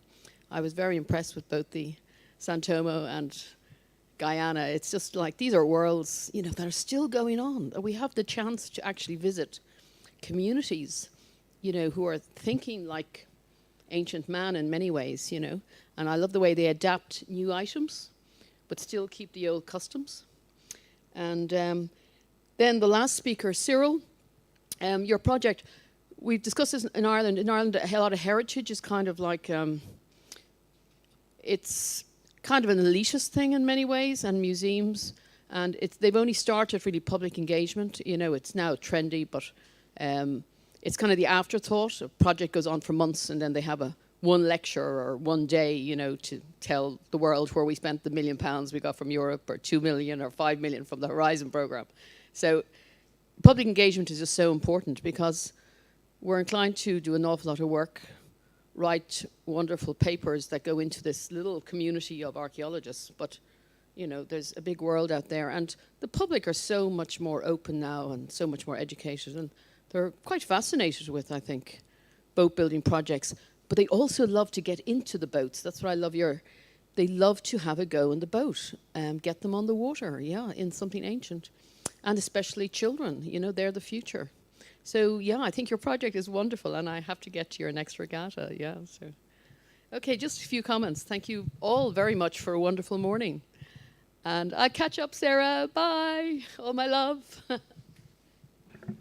Just to add on that, because the beauty of these projects is also that it's not the event alone, because afterwards, if you work together with a local association, they still have the boats, so they include it in their annual offers. So they offer guided tours or like paddling events. So there's a kind of sustainability also on a local level involved in that. So I think that's also very important to say. Thank you, Cyril. We have a question from Cynthia, and then I believe there is one from somewhere on the floor. But if Cynthia, if you can speak, that'd be great. Okay, Cynthia, you need to unmute yourself, I think.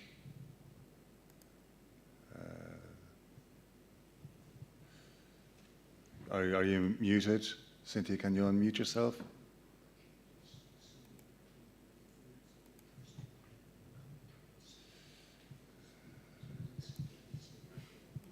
No.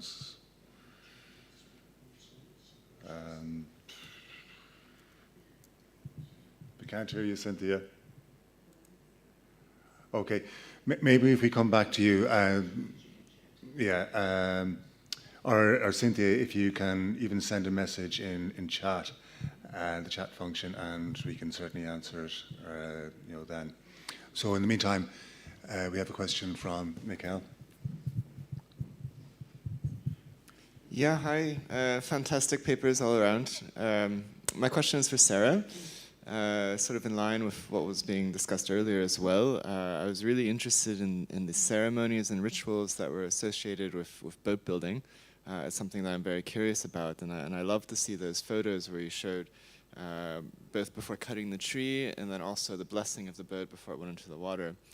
So my question is, from an ethnological perspective, what would you advise us to look for archaeologically that might be archaeological signatures associated with boat building, but not associated with the tools or the boat itself, but with the other activities, the rituals and ceremonies and so forth that go along with boat building? I mean, I've thought about this in the context of rock art that might be carved when boats are built, but I'm wondering, with your ethnographic insights, what else should we look for that we might have missed otherwise with regards to ceremonies and boat building? Oh, that's a fantastic question, and you've prompted me to actually think more deeply about that probably than I already have. But I guess in the forest, what we found, and maybe if we can exchange email, I can show this to you separately. But there was you would have seen in the photos, there were 2 boats that were built. So I came in maybe 1/3 of the way through Balang Pit, so the keel was already laid. And the process I've shown you is the part that I missed with Balang Pit for the second boat. So I tell you that because when we went back into the forest for the ceremony that I showed you, there was the evidence of the cutting from Balang Pit. So what we were seeing there, which may come through in the archaeological record, is the way that tree stumps were cut. There was kind of the offcuts of the felling and the rough cutting, which would come through as kind of wood chips and shavings and small kind of splintered pieces, as well as some of the things that kind of weren't picked up. In terms of the ceremonies as opposed to the cutting, at least today they're using incense sticks. They're using kind of modern versions of the old clay offering plates. So you might find ceramic, you might actually find stone tools or the remnants of stone tools. And then depending on what was being offered, there may be kind of archaeobotanical remains. You know, these guys were giving, and they were men, so I say that purposefully, except for me, they were giving chicken and fruit and banana and, you know, other foods to feed the spirits. So I guess it could look like a habitation site, but you're not going to have fire or hearth necessarily, but you might still have evidence of burning. But I would like to talk to you more about that because, as I mentioned, I'm at the very beginning. What you've seen is just kind of the dump of what I observed, and now we're going through trying to look for more meaning. And you've raised an excellent point. So I will chase that down. Let's talk, and thank you. And to Dorina too for the very kind comments. I really appreciate that. I would like to also make one comment and one question, probably directed to all of you. The question is, have you have any evidence of the rituals in the boats or the logboats themselves? Because what I know about the Portuguese boats that are being repaired today, they have pieces that are headed for the rituals. So whenever you have to dismantle the boat, some pieces will be there because they are part of the ritual. So my question would be, is there any evidence in those logboats and those boats that you just presented that are related with those rituals, or if you just don't have anything in it?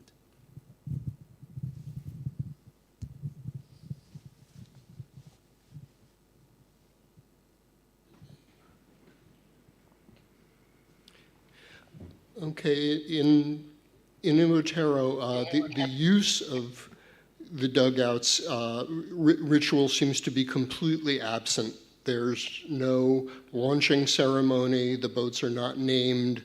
I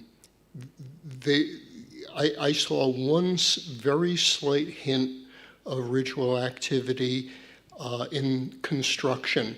The people have been evangelized by Protestant missionaries for 300 years or so.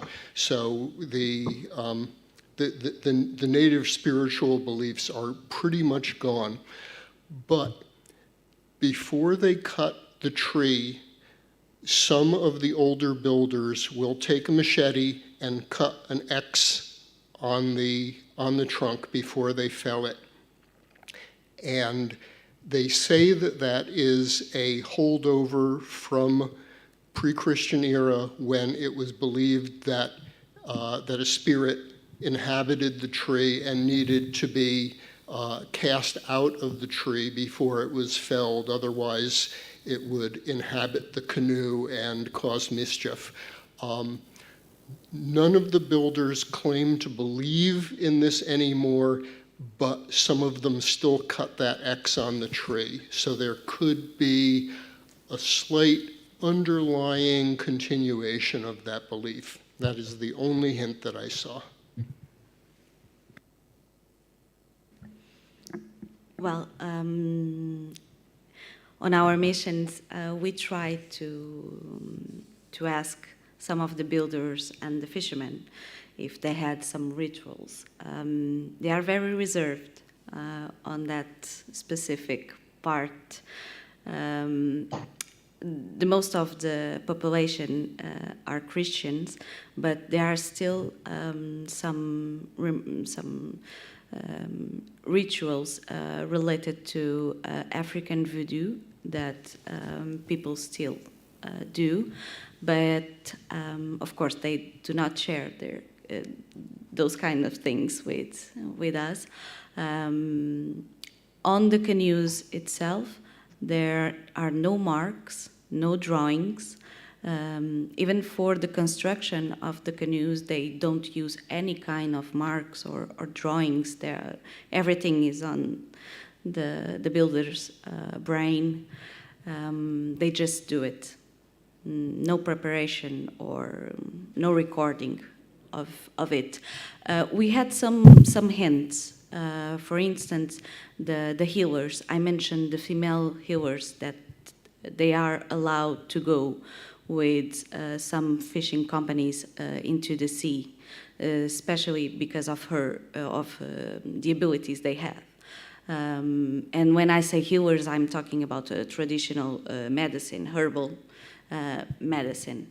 They told us they are man healers, but the man healers are kind of,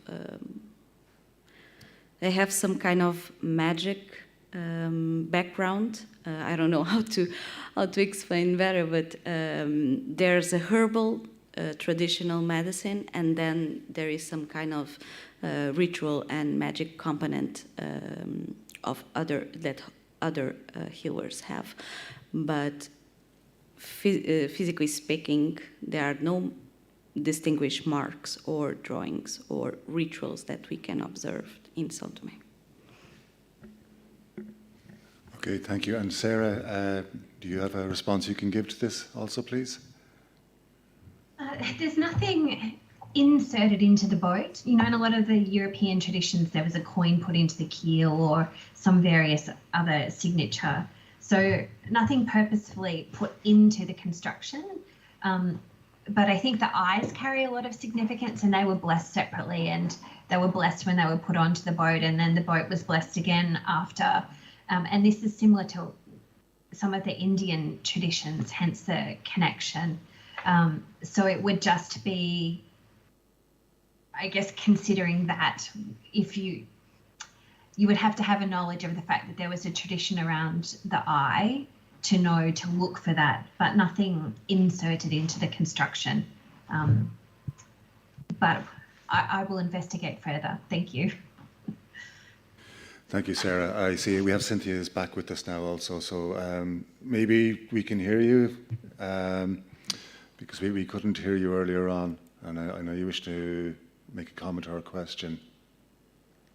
I hope you hear me now. Yes, we can hear you. Perfect. Wonderful. It's another computer, that's why. Yeah, I only wanted to say before that Xifia is in a port that is open to everybody. It's near a beach, and in summer, everybody can use the boat whenever they want. And many of the families who go to the beach there to swim in the lake, if they have paddles with them, and most of them do because they do paddling on the lake, they can use the boat, and they can use it and take it out as long as they stay near the side of the lake, because you're not allowed to go more than 20 meters outside. Everybody uses it. When I go there to see what's happening with the boat, it's usually outside. It's on the lake, and it's being used all summer. And that is also maybe one of the reasons why it's becoming old, and it's used quite a lot. In winter, what we do is we put it underwater anyway, to keep it better to protect it from the storms underwater and it seems to be all right. After 10 years, I think that's quite a long time for a boat anyway, like that, made of poplar. Poplar is not a very good wood to do ships on. It's very soft. And I think for boats that has been used on such a basis and that traveled so much, it's a good old age for it. Other boats that were built by the same people on the lake in Switzerland. There's one in Neuchâtel, and I think Beat can maybe talk about that one. It's been built also by the same people, but it's been inside the water and it was never used. Other boats now are going to be used more in Zurich as an example. But the very first ones were never used. So they were done to see how long a boat could hold underwater and to see how long it will stay underwater. But none of them were ever used in public for such a long time. So it's very, very interesting to see how they will develop, or how they developed during time, and how the conservation goes on, and what you can do also on the boat. We have seen in the other examples yesterday and today, there's lots of repairs on the boats that were found. And it's very interesting to see how they can be done. We use quite a lot. We don't use any metal. We used lots. We use lots of pegs, were wooden pegs to do the work. So it's always we try to keep it, and most of the time it was used with the same wood from the same tree that was kept by the builders, and to repair the boat, it's always the same wood of the same tree, which is very, very interesting in that case. So that's it. Okay, thank you very much, Cynthia. I think we're coming to near the end, but perhaps if I can give a couple of comments and a couple of questions. With Sarah, it's very interesting that the trees are felled only at specific times of years, and they seem to have ritualistic sort of connotations. Certainly, I've speculated on the European boats that it's a more sort of a practical function, that I believe that they would have been felled in the winter period. There was a lower sap content, therefore once they're felled there was a slower rate of them being drying, so less radial splits. But also, more importantly, that there was no leaves in the forest canopy, so it's much easier to assess the quality of the tree, the trunk you wish to use and to fell. In relation to the dugout boat regattas and the construction of the boats and how these are brought out into the sort of the community and made accessible, and the use during the summertime, of your boat on Lake Beale, I think is absolutely wonderful. One of the things we did in 2018, we made a dugout boat, a small one, only 4 meters long, but our proposal was to be able to come over to the international regatta and beat all the other nations, because we believed we had a secret weapon, that we actually had a double rowing position. And we were copying some of the archaeological evidence, but alas, it was distorted and twisted grain, so nature sabotaged our attempt. But just move on to the question to Joanna and Bob. Very interesting in terms of the ethnographic sort of parallels. But I'm just wondering, are you finding that features such as wash strakes and other sort of things we see on the European boats, would you consider these to be independent initiatives with no transfer of cultural knowledge, or do you believe that there might have been a transfer of cultural knowledge that became part of the boat tradition, might have been brought in by colonists, for example?